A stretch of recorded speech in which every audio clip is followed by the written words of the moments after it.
ಇವತ್ತಿನ ಮೋದಿ 4.5 ವರ್ಷದ performance definitely it will be an annual, it's on edge. Development ಮಾಡಿದಾರೋ ಮಾಡಿಲ್ವೋ ಇವ್ರು ಯಾರು ಹೇಳೋದಲ್ಲ, ಜನ ಹೇಳಬೇಕು. ಇವತ್ತೇನು ಜನ ಕೊಟ್ಟಿದ್ದಾರೆ ಒಪ್ಕೋತೀವಿ ಅಂತ ಹೇಳಿದ್ವಿ. 15 ವರ್ಷದ ಅಧಿಕಾರದ ಜೊತೆಗೆ 15 ವರ್ಷದ ಆಡಳಿತದ ಜೊತೆಗೆ ಸ್ವಲ್ಪ ಮಟ್ಟಿಗೆ ಇರ್ತಕ್ಕಂಥ 18 ಯಾಕಂದ್ರೆ ಪರ್ಸೆಂಟೇಜ್ ಆಫ್ ವೋಟಿಂಗ್ ಯಾಕೆ ವ್ಯತ್ಯಾಸ ಆಗಿಲ್ಲ ಅಂತ ಹೇಳ್ತಾ ಇದ್ದೀವಿ. ಈಗ ಒಂದನ್ನ ನಾವು ಗಮನಿಸೋಣ. ಈಗ ಅಲ್ಲ ನೀವು ಕರೆಕ್ಟ್, ಅದಕ್ಕಿಂತ ಮುಂಚಿತವಾಗಿ ಭಾರತೀಯ ಜನತಾ ಪಕ್ಷಕ್ಕೆ ಅದರದೇ ಆದಂತ ತತ್ವ ಸಿದ್ಧಾಂತ ಇದೆ. ಭಾರತೀಯ ಜನತಾ ಪಕ್ಷ ಅನ್ನೋದು ಒಂದು ರಾಷ್ಟ್ರೀಯ ಪಕ್ಷ. ಎಲ್ಲ ಬೇರುಗಳು ಎಲ್ಲ ರಾಜ್ಯಗಳಲ್ಲೂ ಒಂದೇ ತರನಾಗಿರುತ್ತವ ಅಥವಾ ಬೇರೆ ಬೇರೆ ಇರುತ್ತವ? ತತ್ವ ಸಿದ್ಧಾಂತಗಳು ಬೇರೆ ಬೇರೆ ಬೇರೆ ಆಗುತ್ತೆ ಬೇರೆ ಬೇರೆ ರಾಜ್ಯಗಳಲ್ಲಿ. ಕೇರಳದಲ್ಲಿ ಇದೆಯಾ? I am asking. ಅಲ್ಲ, ಎಕ್ಸಾಕ್ಟ್ಲಿ ದಟ್ಸ್ ವಾಟ್.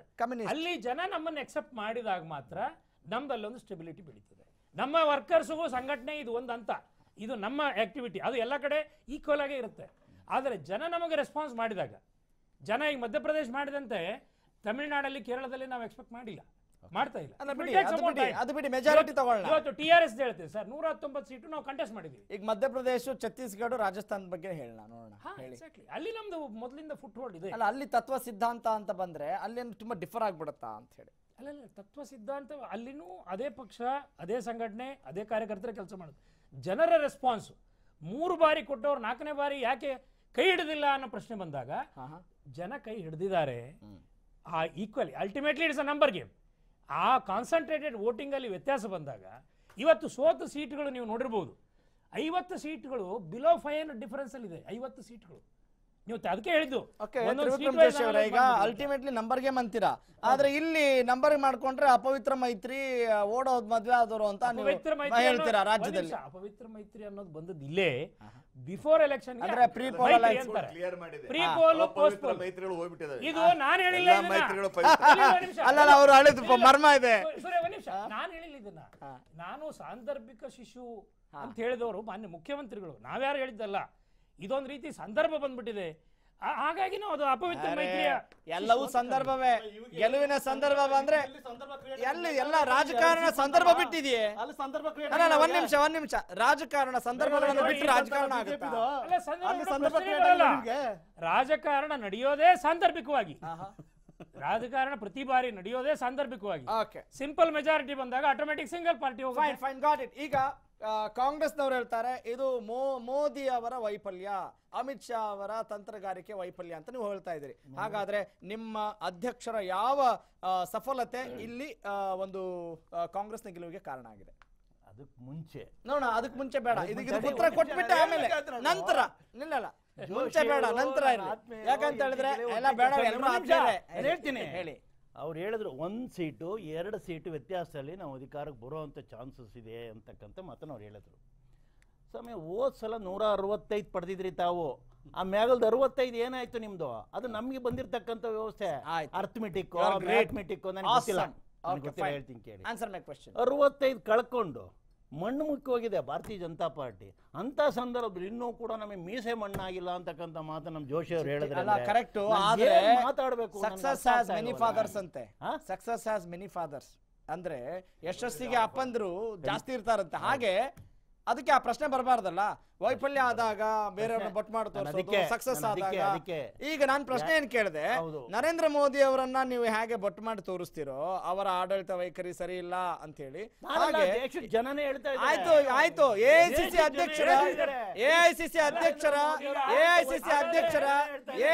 ಅಧ್ಯಕ್ಷ 1 ವರ್ಷ ಅವರು ತಮ್ಮ ಪದವಿಯನ್ನು ಅಲಂಕರಿಸಿದ್ದಾರೆ, ಕರೆಕ್ಟಾ? ಹೌದು. ಅವರ ಯಾವ ಒಂದು ಪ್ಲಸ್ ಪಾಯಿಂಟ್, ಅವರ ಯಾವ ವರ್ಚಸ್ಸು, ಅವರ ಯಾವ ಚಾಕುಚಕ್ಯತೆ ಇಲ್ಲಿ ವರ್ಕೌಟ್ ಆಗಿದೆ. ಭಾರತೀಯ ಜನತಾ ಪಕ್ಷದ ವಿಶ್ವಾಸಕ್ಕೆ ಒಂದಿಷ್ಟು ಶಾಕ್ ಆಗಿದೆ ಅನ್ನೋದ್ರಲ್ಲಿ ಆಶ್ಚರ್ಯ ಇಲ್ಲ ಅನ್ನೋದು ನಾಯಕರ ಮಾತುಗಳಲ್ಲಿ ವ್ಯಕ್ತವಾಗ್ತಾ ಇದೆ. ಹಾಗಾದ್ರೆ ಇದು ಯಾವ ರೀತಿ ಎಚ್ಚರಿಕೆ ಗಂಟೆ ಮೋದಿಗೆ ಅನ್ನೋದನ್ನು ಕೂಡ ನಾವು ಗಮನಿಸೋಣ. ಅದಕ್ಕಿಂತ ಮುಂಚಿತವಾಗಿ ನಾನು ಬ್ರೇಕ್ ಇಂದ ಹೋಗೋಕ್ಕಿಂತ ಮುಂಚೆ ಪ್ರಶ್ನೆಯನ್ನು ಕೇಳಿದ್ದೆ MD ಲಕ್ಷ್ಮೀನಾರಾಯಣ ಅವರೇ.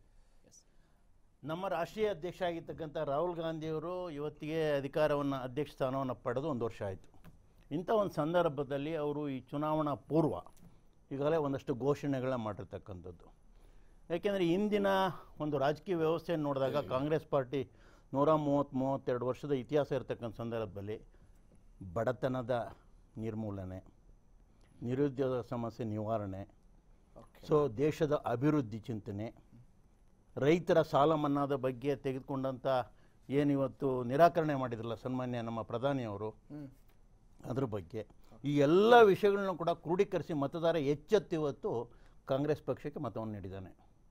ಅಭಿವೃದ್ಧಿ ಬಗ್ಗೆ ಚಿಂತನೆ ಮಾಡ್ತಕ್ಕಂಥ ಪಕ್ಷ ಯಾವುದಾದ್ರೂ ಇದ್ದರೆ ಅದು ಕಾಂಗ್ರೆಸ್ ಪಕ್ಷ ಅಂತಕ್ಕಂಥ ಚಿಂತನೆಯನ್ನು ಮಾಡಿ ಇವತ್ತು ಮತದಾರ ಕಾಂಗ್ರೆಸ್ ಪಕ್ಷಕ್ಕೆ ಇವತ್ತು ಮತವನ್ನು ಕೊಟ್ಟಿರ್ತಕ್ಕಂಥದ್ದು. ನಾನು ಪದೇ ಪದೇ 4.5 ವರ್ಷದಲ್ಲಿ ಮೋದಿಯವರು ಯಾವುದೇ ಕಾರ್ಯಕ್ರಮಗಳನ್ನ ರೂಢಿಸ್ಕೊಳ್ಳಿಲ್ಲ, ದೇಶದ ಅಭಿವೃದ್ಧಿ ಬಗ್ಗೆ ಚಿಂತನೆ ಮಾಡಲಿಲ್ಲ, ಬರೀ ಮಾತಿನ ಮೋಡಿಯ ಮುಖಾಂತರ ಜನರನ್ನ ಅವರು ವಂಚಿತ ಮಾಡ್ತಾ ಇದ್ದಾರೆ ಅಂತಕ್ಕಂಥ ಮಾತನ್ನು ಪದೇ ಪದೇ ತಮ್ಮ ವಾಯಿನಲ್ಲಿ. ಮೋದಿ ಅವರು ವಯಸ್ಸಲ್ಲೂ ಹಿರಿಯರು, ಅನುಭವದಲ್ಲೂ ಹಿರಿಯರು ಅಂತ ನಾನು ಇಲ್ಲ ಅಂತ ಹೇಳಿಲ್ಲ. ನಾವು 1 ವರ್ಷ ಅಂದ್ರೆ 1ನೇ ಕ್ಲಾಸ್ ಅಂತ ಅರ್ಥ ಮಾಡ್ಕೊಳ್ಬೇಕಾ ಅಥವಾ ಯಾವ ಅರ್ಥ ಮಾಡ್ಕೊಂಡ್ರೆ ಯಾವ್ದಕ್ಕೆ ನೀವು 1 ವರ್ಷ ಅಂತ ಹೇಳ್ತಾ ಇದ್ರೆ 1 ವರ್ಷದಲ್ಲಿ ಇಷ್ಟು ಎಲ್ಲವನ್ನೂ ಸಾಧಿಸುವಂತ ಒಂದು ಚಾಕಚಕ್ಯತೆ ಬಂದ್ಬಿಡ್ತಾ ಅನ್ನೋದನ್ನು ಕೂಡ ನೋಡೋಣ. ಕಳೆದ 16 ವರ್ಷಗಳಿಂದಲೂ ಕೂಡ ಅವರು ಪಕ್ಷದಲ್ಲಿ ಜವಾಬ್ದಾರಿತವಾಗಿರ್ತಕ್ಕಂಥ ಸಂದರ್ಭದಲ್ಲಿ ಅವರು ಜವಾಬ್ದಾರಿತವಾಗಿ ಹೇಳಿಕೆ ಕೊಟ್ಟು ಇವತ್ತು ಚುನಾವಣೆ ನಿರ್ವಹಣೆ ಮಾಡಿ ಗೆದ್ದಿದ್ದಾರೆ. ಅಂದ್ರೆ ಏನು ಮಾಡೇ ಇಲ್ಲ 4.5 ವರ್ಷದಿಂದ ಅಂತ ಹೇಳಿದ್ರೆ ಇಷ್ಟೊಂದು ಎಲೆಕ್ಷನ್ ಅಷ್ಟೊಂದು ಬರ್ತಾ ಇರಲಿಲ್ಲ. ನಾನೊಂದು ಎರಡು ಮೂರು ಎಕ್ಸಾಂಪಲ್ಸ್ ಕೊಡ್ತೀನಿ. ಫಾರ್ ಎಕ್ಸಾಂಪಲ್ ಜನ್ಧನ್ ಯೋಜನಾ. ನೀವು 60 ವರ್ಷ ಮಾಡದೇ ಇದ್ದದನ್ನ 1 ವರ್ಷದಲ್ಲಿ ಅದು ಮಾಡಿ ತೋರಿಸಿದ್ರು. 60 ಕೋಟಿ ಜನ ಇವತ್ತು ಅಕೌಂಟ್ ಹೋಲ್ಡರ್ ಆಗಿದ್ದಾರೆ. ಅದೇನೋ ಬ್ಯಾಂಕ್ಗಳು ಮೊದಲು ಆ ಡಾಕ್ಯುಮೆಂಟ್ ಕೊಡಿ ಈ ಡಾಕ್ಯುಮೆಂಟ್ ಕೊಡಿ ಅಂತ ಹೇಳಿ ಸತಾಯಿಸ್ತಾ ಇದ್ರು. ಅವರಿಗೆಲ್ಲ ನೀವು ಸುಮ್ಮನೆ ಏನು ಕೇಳದೆ ಕೊಡಬೇಕು ಅಂತೇಳಿ ಅಕೌಂಟ್ ಓಪನ್ ಮಾಡಿದ್ದಾರೆ. ಅವರ ಅಕೌಂಟ್ಗಳಲ್ಲಿ ಇವತ್ತು 40,000 ಕೋಟಿ ಏನೋ ಡೆಪಾಸಿಟ್ ಆಗಿದೆ. ಇದೊಂದು ಸಾಮಾನ್ಯವಾದ ಅಚೀವ್ಮೆಂಟ್ ಅಲ್ಲ. ಓಕೆ, ಎರಡನೇದಾಗಿ ಆಯುಷ್ಮಾನ್ ಭಾರತ್ 5 ಲಕ್ಷದಷ್ಟುವರೆಗೆ ಏನೋ ನಿಮಗೆ ಉಚಿತವಾಗಿ ಒಂದು ಸಿಗತಕ್ಕಂಥ ವ್ಯವಸ್ಥೆ. ಏನೋ ಆರೋಗ್ಯದ ಎಷ್ಟು ದೊಡ್ಡ ಸಮಸ್ಯೆ ಆಗಿದೆ ಈ ದೇಶದಲ್ಲಿ ಅನ್ನೋದು ನಮಗೆಲ್ಲ ಗೊತ್ತು. ಅದನ್ನು ಲಾಂಚ್ ಮಾಡಿದ್ದಾರೆ, ಅದು ಒಂದು ದೊಡ್ಡದು. ಆಮೇಲೆ ಜನೌಷಧಿ. ಫಾರ್ಮಾಸ್ಯೂಟಿಕಲ್ ಕಂಪನಿ ಜೊತೆಗೆ ಕಾಂಗ್ರೆಸ್ನವ್ರದ್ದು ಒಂದು ಯಾವ ರೀತಿಯ ಅವಿನಾಭಾವ ಸಂಬಂಧ ಇತ್ತು ಅಂತ ಗೊತ್ತು. ಅದನ್ನು ಬ್ರೇಕ್ ಮಾಡಿ ಇವತ್ತು ಜನಸಾಮಾನ್ಯರಿಗೆ ಬೇಕಾದಂಥ ಏನೋ ಔಷಧಿಗಳು ಇವತ್ತು ಸಾಮಾನ್ಯ ಕೈ ಇಟ್ಕೋ ರೀತಿಯಲ್ಲಿ ಸಿಕ್ಕುವಂತ ಮಾಡಿದ್ದಾರೆ. ಹಾಗಾಗಿ ಈವನ್ ರೆಗ್ಯುಲರ್ ಏನೋ ಮೆಡಿಕಲ್ ಶಾಪ್ಗಳಲ್ಲಿ 20-30% ಡಿಸ್ಕೌಂಟ್ ಆಫರ್ ಮಾಡ್ತಾ ಇದ್ದಾರೆ. ಇದೊಂದು ಸಾಮಾನ್ಯವಾದ ಇದಲ್ಲ. 4ನೇದಾಗಿ ಯೂರಿಯಾಗೆ ಹೊಡೆದಾಟ ಆಗ್ತಾ ಇತ್ತು. ನಮ್ಮ ಕರ್ನಾಟಕದಲ್ಲೇ ಏನೋ ಫೈರಿಂಗ್ ಆಗಿದೆ. ಆದ್ರೆ ಅಲ್ಲ ಅವಾಗ ಸೆಂಟ್ರಲ್ ಗವರ್ಮೆಂಟ್ ಇದರಿಂದ ಆಗಿದ್ದು. ಈಗ ಅಲ್ಲ ನಂತರ ಯುಪಿಎ ಸರ್ಕಾರದವರು ಸಪ್ಲೈ ಕೊಡ್ಲಾರ್ದೆ ಇಲ್ಲಿ ಗೋಲಿಬಾರಿಗೆ ಅವಕಾಶ ಮಾಡಿ ಕೊಟ್ಟವರು. ಸೊ ಅಂದ್ರೆ ತ್ರಿವಿಕ್ರಮ್ ಜೋಶಿ ಹೇಳ್ತಾ ಇರೋದು ಕೇಂದ್ರ ಸರ್ಕಾರದ ಜವಾಬ್ದಾರಿ ತುಂಬಾ ಇರುತ್ತೆ. ರಾಜ್ಯ ಸರ್ಕಾರದಲ್ಲಿ ಇಲ್ಲಿ ಏನಾದ್ರು ವೈಫಲ್ಯ ಆಗ್ತಿದ್ರೆ ಅದಕ್ಕೆ ಕೇಂದ್ರ ಸರ್ಕಾರದ ಹೊಣೆಗಾರಿಕೆ ತುಂಬಾ ಇರುತ್ತೆ.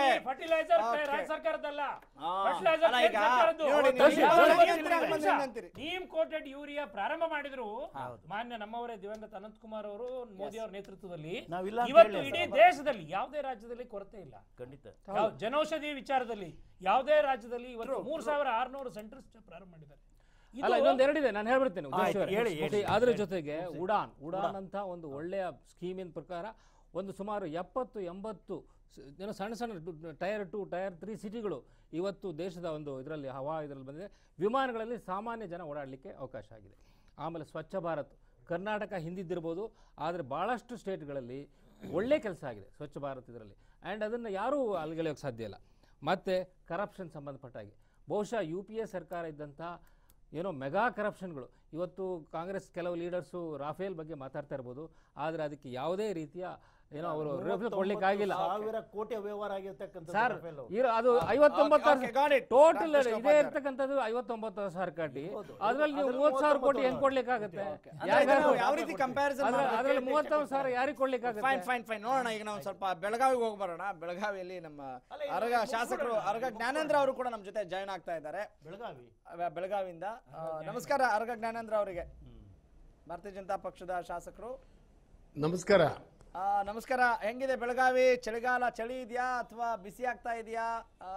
ಹೋರಾಟದ ತೀವ್ರತೆ ಜಾಸ್ತಿ ಆಗಿದೆಯಾ ಅಥವಾ ಹೋದ ಕೆಲಸ ಬಿಸಿ ಇದೆಯಾ? ಜನರಿಗೆ ಏನಾದ್ರು ಅನುಕೂಲ ಆಗ್ಬೋದಾ? ಈ ಸರಿ ಅಧಿವೇಶನಕ್ಕೆ ಹೋಗಿದ್ದು ಈ ಬಾರಿ ಒಂದು ವಿರೋಧ ಪಕ್ಷವಾಗಿ ಕಾರ್ಯನಿರ್ವಹಿಸ್ತಾ ಇದ್ದೇವೆ. ಅಧಿವೇಶನ ಮಾಡೋಕೆ ಅನುವು ಮಾಡಿಕೊಡ್ತೀರಿ? ಬರೀ ಸದನದಲ್ಲಿ ಕದನ ಆಗದೆ ಒಂಚೂರು ನ್ಯಾಯಯುತವಾಗಿ ಆರೋಗ್ಯಕರವಾಗಿ ಚರ್ಚೆ ಮಾಡ್ತೀರಿ ಅಂತ ಎಕ್ಸ್ಪೆಕ್ಟ್ ಮಾಡಬಹುದು ಜನ.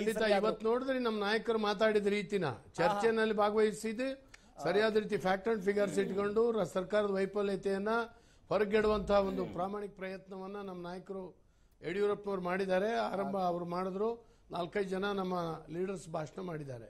ಓಕೆ, ಆಗ್ಲಿ ಸರ್. ಜನರ ಹಿತವನ್ನ ಬಯಸಿ ನೀವೇನೇ ಮಾಡಿದ್ರು ನಮಗೆ ಬಹಳ ಸಂತೋಷ. ಹೆಂಗ ಅನಿಸ್ತಾ ಇದೆ ಇದು ಚುನಾವಣಾ ಫಲಿತಾಂಶದ ಚರ್ಚೆ ಯಾವ ರೀತಿ ನಡೀತಾ ಇದೆ ಬೆಳಗಾವಿಲಿ? ಆಗ್ತಾ ಇದೆ. ಒಂದು ಆಡಳಿತ ಪಕ್ಷಕ್ಕೆ ಒಂದು ಆಡಳಿತ ವಿರೋಧಿ ಅಲೆ ಅನ್ನುವಂಥದ್ದು ಒಂದು ಕಾಲಕ್ಕೆ ಬಂದೇ ಬರುತ್ತೆ, ಎಲ್ಲರಿಗೂ ಕೂಡ ಇದೆ. 60-70 ವರ್ಷ ದೇಶ ಆಳಿರ್ತಕ್ಕಂಥ ಕಾಂಗ್ರೆಸ್ಸು ಸಂಪೂರ್ಣ ಇಡೀ ದೇಶದಿಂದನೇ ಎರಾಡಿಕೇಶನ್ ಆಗಿತ್ತು. ನೀವು ಎಕ್ಸ್ಪೆಕ್ಟ್ ಮಾಡಿದಷ್ಟು ಆಡಳಿತ ವಿರೋಧಿ ಅಲೆ ಇರ್ಲಿಲ್ವೇನೋ ಅಂತ ಕಾಂಗ್ರೆಸ್ಗೆ. ಎಸ್, ನೀವು ಎಕ್ಸ್ಪೆಕ್ಟ್ ಮಾಡಿದಷ್ಟು ಆಡಳಿತ ವಿರೋಧಿ ಅಲೆ ಇರ್ಲಿಲ್ಲ ಅಂತ ಕಾಂಗ್ರೆಸ್ ಹಿಂದೆನೂ ಇಲ್ಲ. ಕಾಂಗ್ರೆಸ್ ಆಡಳಿತ ವಿರೋಧಿ ಅಲೆಯ ಪರಿಣಾಮವಾಗಿ ನಮಗೆ ಸ್ವಲ್ಪ ಮಟ್ಟಿದ ಹಿನ್ನಡೆ ಅಲ್ಲಿ ಆಗಿದೆ ಸಹಜವಾಗಿ. ಸ್ವಲ್ಪ ಮಟ್ಟಿದೇನೋ 3 ರಾಜ್ಯಗಳನ್ನು ಕಳ್ಕೊಂಡಿದ್ದೀರಲ್ಲ. 3 ರಾಜ್ಯದಲ್ಲೂ ಸ್ವಲ್ಪ ರಾಜ್ಯಗಳು 3 ರಾಜ್ಯಗಳನ್ನು ಸ್ವಲ್ಪ ಕಳ್ಕೊಂಡಿದ್ದಾರೆ. 3 ರಾಜ್ಯಗಳನ್ನು ಕಳ್ಕೊಂಡಿದ್ದಾರೆ. ಖಂಡಿತ ಒಂದು ನಿಮಿಷ ಬಹಳ ಹಿಂದೇನಿಲ್ಲ, ಜೊತೆಗೆ ಇದ್ದೇವೆ. ಅನೇಕ ಸ್ಥಳೀಯ ಕಾರಣಗಳು ಇರ್ತದೆ ಅದಕ್ಕೆ. ಅಲ್ಲ, ಹಾಗಾದ್ರೆ ಈಗ 4.5 ಕಾಂಗ್ರೆಸ್ ಓಕೆ ಅರ್ಗ ಜ್ಞಾನೇಂದ್ರ ಅವರೇ, ಈಗ ನಮ್ಮ ಪಾಯಿಂಟ್ ಇಷ್ಟೇನೆ. ಈಗ ಇದು ಯಾಕೆ ಇಷ್ಟೊಂದು ಸದ್ ಮಾಡ್ತಾ ಇದೆ ಅಂತ ಹೇಳಿದ್ರೆ, ಮುಂಬರುವ ಲೋಕಸಭಾ ಚುನಾವಣೆ ದೃಷ್ಟಿಯಿಂದ ನೋಡಿದಾಗ ಅಲ್ಲೂ ಕೂಡ ಆಡಳಿತವಿರೋ, ಒಂದು ವೇಳೆ ಬಿಜೆಪಿ ಸಂಪೂರ್ಣ ಅಧಿಕಾರಕ್ಕೆ ಬರದೇ ಹೋದ್ರೆ ಆಡಳಿತ ವಿರೋಧಿ ಅಲೆ ಇತ್ತು ಅಂತ ಹೇಳ್ಬಿಡ್ತೀರಾ? If it is so sir, Modi ಬಗ್ಗೆ ಈ ಮಾತನ್ನು ಹೇಳಲಿಕ್ಕೆ ಸಾಧ್ಯ ಇಲ್ಲ. ಸ್ಥಳೀಯ ಚುನಾವಣೆಗಳು, ಇದು ರಾಜ್ಯದ ಚುನಾವಣೆಗಳು. ರಾಜ್ಯದ ಮಂತ್ರಿ, ಮುಖ್ಯಮಂತ್ರಿ, ರಾಜ್ಯದ ಒಂದು ಆಡಳಿತದ ವಿರೋಧಿ ಅಲೆ ಇದೇ ಹೊರತು ಕೇಂದ್ರದ ವಿರೋಧಿಯ ಅಲೆ ಅಂತೇಳಿ ಹೇಳಿ ಹಬ್ಸುವಂತ ಏನು ಪ್ರಯತ್ನ ನಡೀತಾ ಇದೆ, ಮೋದಿಯವರ ವೈಫಲ್ಯತೆ ಅನ್ನುವಂಥದ್ದನ್ನ ಏನು ಹಬ್ಸುವಂತ ಪ್ರಯತ್ನ ನಡೀತಾ ಇದೆ, ಇದು ಸರ್ವತಾ ಸಾಧ್ಯ ಇಲ್ಲ. ನಿಮ್ಗೆ ಗೊತ್ತಿದೆ, ಜನ ರಾಜ್ಯಕ್ಕೆ ಒಂದು ರೀತಿಯಿಂದ ವೋಟ್ ಮಾಡ್ತಾರೆ, ಕೇಂದ್ರಕ್ಕೆ ಒಂದು ರೀತಿಯಿಂದ ವೋಟ್ ಮಾಡ್ತಾರೆ. ತಮ್ಗೆ ಗೊತ್ತಿದೆಯಲ್ವಾ, ಸಿದ್ದರಾಮಯ್ಯ ಸರ್ಕಾರ ಆಡಳಿತದಲ್ಲಿತ್ತು, ಆವಾಗ ಎಷ್ಟು ಸೀಟು ಕರ್ನಾಟಕದಲ್ಲಿ ಬಂತು ಮತ್ತು ಮೋದಿಯ ಅಲೆ ಯಾವ ರೀತಿ ನಿರ್ಣಾಯಕವಾಗಿ ಪರಿಣಮಿಸ್ತು ಅಂತ ಹೇಳುವಂತದ್ದು ನಮಗೆ ಗೊತ್ತೇ ಇದೆ. ಹಾಗಾಗಿ ಲೋಕಸಭೆಯಲ್ಲಿ ಅವರೇನೋ ಗೆದ್ದು ಬಿಡ್ತೀವಿ ಅನ್ನುವಂತ ಬೀಗುವಂತ ಅವಶ್ಯಕತೆ ಇಲ್ಲ.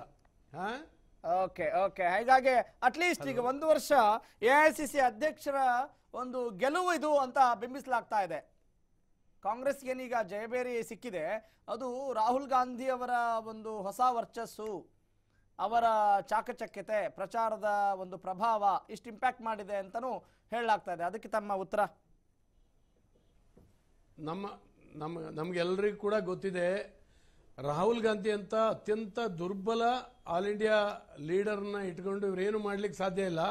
ಆದರೆ ನಮ್ಮ ಆಡಳಿತ ವಿರೋಧಿ ಅಲೆ ಅವರಿಗೆ ಪ್ಲಸ್ ಪಾಯಿಂಟ್ ಆಗಿ ಪರಿಣಮಿಸಿದೆಯೇ ಹೊರತು ಅದು ರಾಹುಲ್ ಗಾಂಧಿ ಅವರ ಜಯ ಅಥವಾ ಮೋದಿ ಅವರ ವೈಫಲ್ಯತೆ ಈ ರೀತಿ ಎಲ್ಲ ಇಂಟರ್ಪ್ರಿಟೇಷನ್ ಮಾಡ್ಲಿಕ್ಕೆ ಹೇಗೆ ಸಾಧ್ಯ?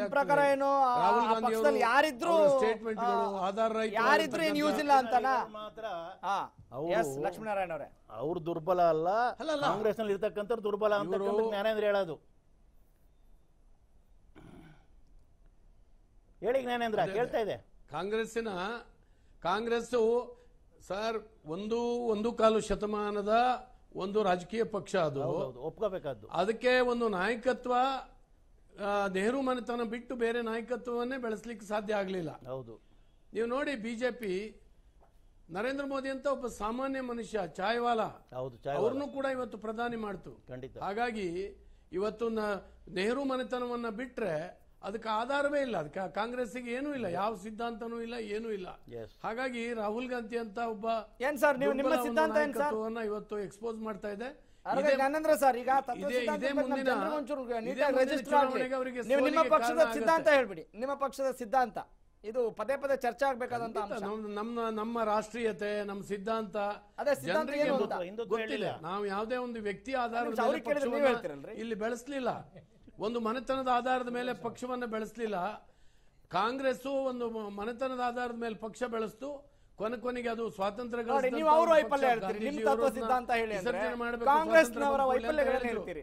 ಇವತ್ತು ಅದನ್ನೇ ಇಟ್ಕೊಂಡು ಮಾಡ್ತಾ ಇದ್ದೀರಿ.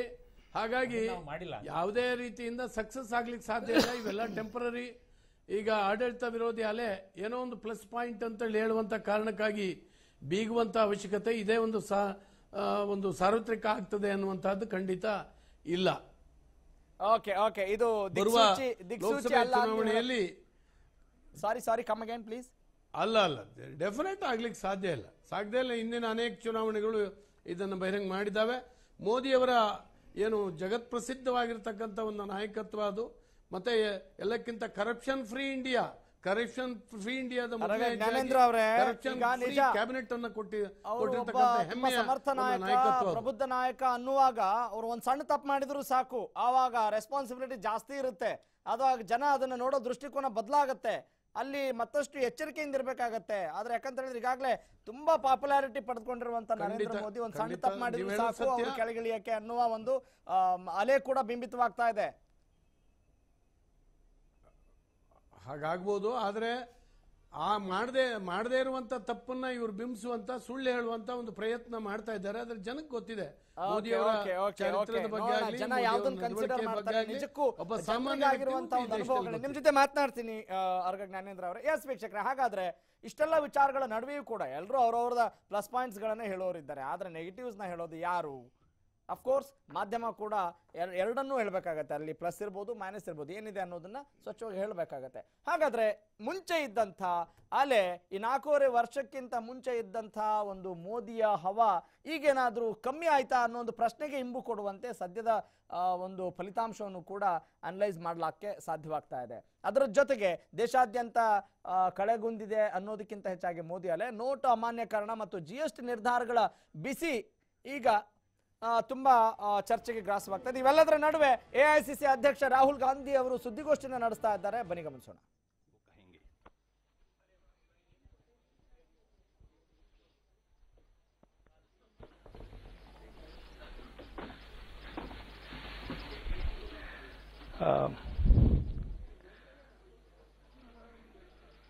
इलेक्शन के रिजल्ट्स आए, जनता से, कांग्रेस के कार्यकर्ताओं से उन सबको मैं बधाई देना चाहता हूं. जिन स्टेट्स में, तेलंगाना में, मिजोरम में हमारी हार हुई, वहां जो चुनाव जीते हैं उनको बधाई देना चाहता हूं. बट ये जीत कांग्रेस पार्टी के कार्यकर्ताओं की है, किसानों की है, युवाओं की है, छोटे दुकानदारों की है.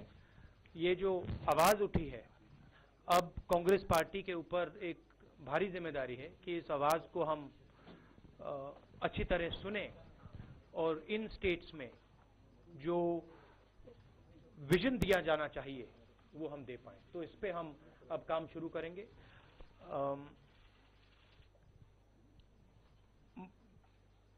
मध्य प्रदेश, राजस्थान, छत्तीसगढ़ में बीजेपी को हमने हराया है और जो वहां के चीफ मिनिस्टर्स हैं उन्होंने जनता के लिए काम किया. जरूर हमारी लड़ाई उनके साथ रही, विपक्ष की लड़ाई हुई, हमने उनको हराया.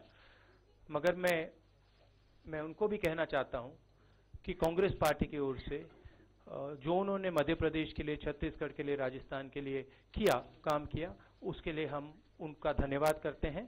और अब बदलाव का समय है, तो अब हम उस काम को अब आगे ले जाने की कोशिश करेंगे.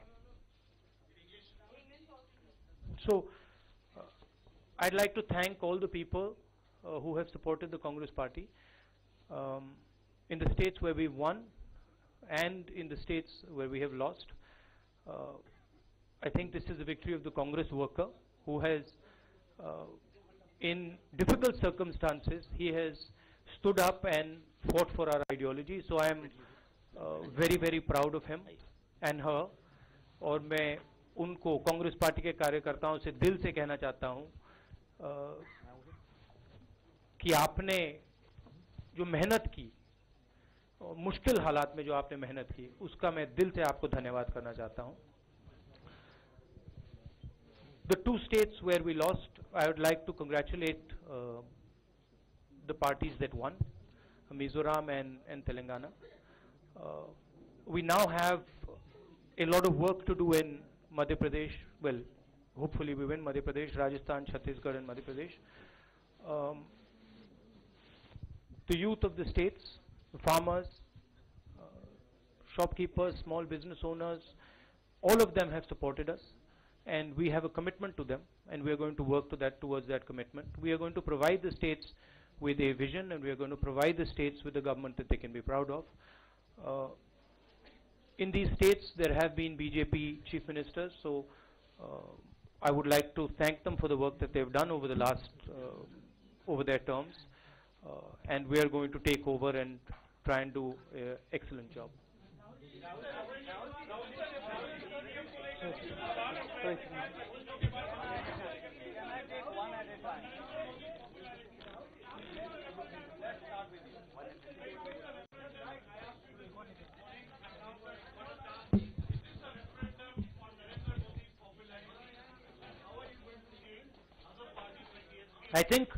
I think there are serious questions being asked.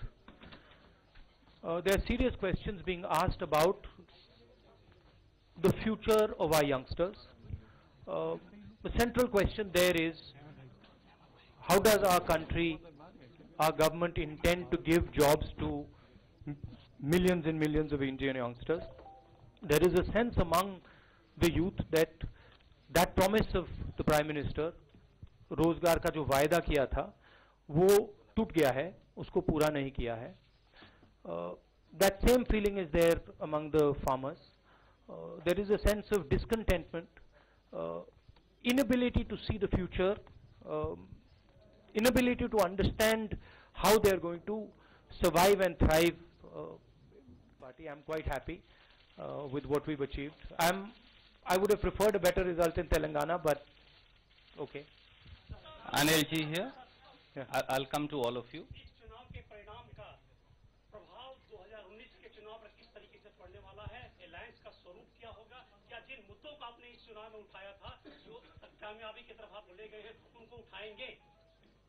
Central मुद्दे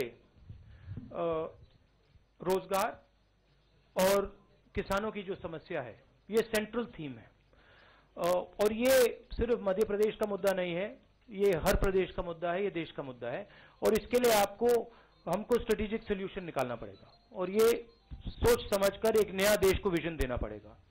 तो जरूर ये दो मुद्दे हैं, और ये भी फीलिंग है कि जो प्रधानमंत्री ने वायदे किए थे, जो प्रधानमंत्री ने इकोनॉमी के बारे में वायदे किए थे, रोजगार के वायदे किए थे, वो पूरे नहीं हुए हैं. वो तो बड़ा क्लियर है. ऑपोजिशन, आपने कल मीटिंग देखी होगी, बहुत स्ट्रांगली यूनाइटेड है, यूनिफॉर्मली यूनाइटेड है और एक साथ लड़ेगी, ये तो पक्का है. Mister Jha here.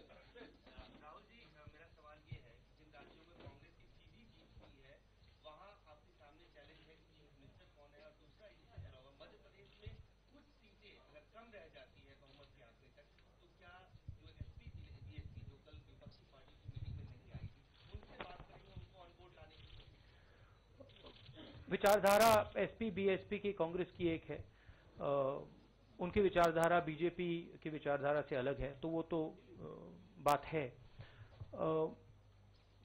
Chief minister की मतलब कोई बड़ी इशू नहीं आने वाली है, वो काफी स्मूथली हो जाएगा.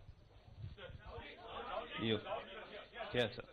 आपने अभी कहा कि सपा और बसपा की विचारधारा वो कांग्रेस से मिलती जुलती विचारधारा है, लेकिन एक बड़ा क्लियर कट स्टैंड आपने लिया जब इन चुनाव की तैयारी में उन लोगों के साथ गठबंधन नहीं किया गया. ये अंदेशा था कि आप एक नहीं, एक्चुअली हम काफी ओपन थे, हम बहुत फ्लेक्सिबल थे, और वो मतलब बातचीत बनी नहीं, बट विचारधारा एंड हम एक साथ मतलब कंफर्टेबल है. 1 second, we'll have to have one question at a time. Rahul ji, आज जो नतीजे आए हैं, जो कि कांग्रेस ईवीएम को लेकर के सवाल उठा रही थी, लेकिन आज 3 राज्यों में आप लोगों ने चुनाव जीता है, तो क्या आप उसको लेकर के आप लोग सवाल जो उठा रहे थे उसका आपको उत्तर मिला है या अभी नहीं? देखिए जरूर कांग्रेस पार्टी चुनाव में जीती है. जो ईवीएम का सवाल उठ रहा है वो सिर्फ हिंदुस्तान में नहीं उठ रहा है, वो एक जेनेरिक सवाल है कि इलेक्ट्रॉनिक वोटिंग मशीन्स में है, और अगर देश की जनता ईवीएम में को देखकर अनकंफर्टेबल है तो वो एक बहुत बड़ा सवाल है, और उस सवाल को एड्रेस करना होगा. जरूर हम ये चुनाव जीते हैं, बट जो ईवीएम की सेंट्रल इशू है वो अभी भी है. सेंट्रल इशू इज दैट आपके पास पूरे देश में इलेक्ट्रॉनिक सिस्टम है और उस सिस्टम के अंदर चिप है, और अगर उस चिप को मैनिपुलेट किया जाए तो आप पूरे के पूरे चुनाव को डिस्टर्ब कर सकते हो या इफेक्ट कर सकते हो, जो आप मैन्युअल वोटिंग में नहीं कर सकते हो. And this is a question that has been answered in the United States and in other countries where they have said that we don't want an EVM. So this, ये जो सवाल है ये actually टेबल से नहीं उतरा है. Rajat here.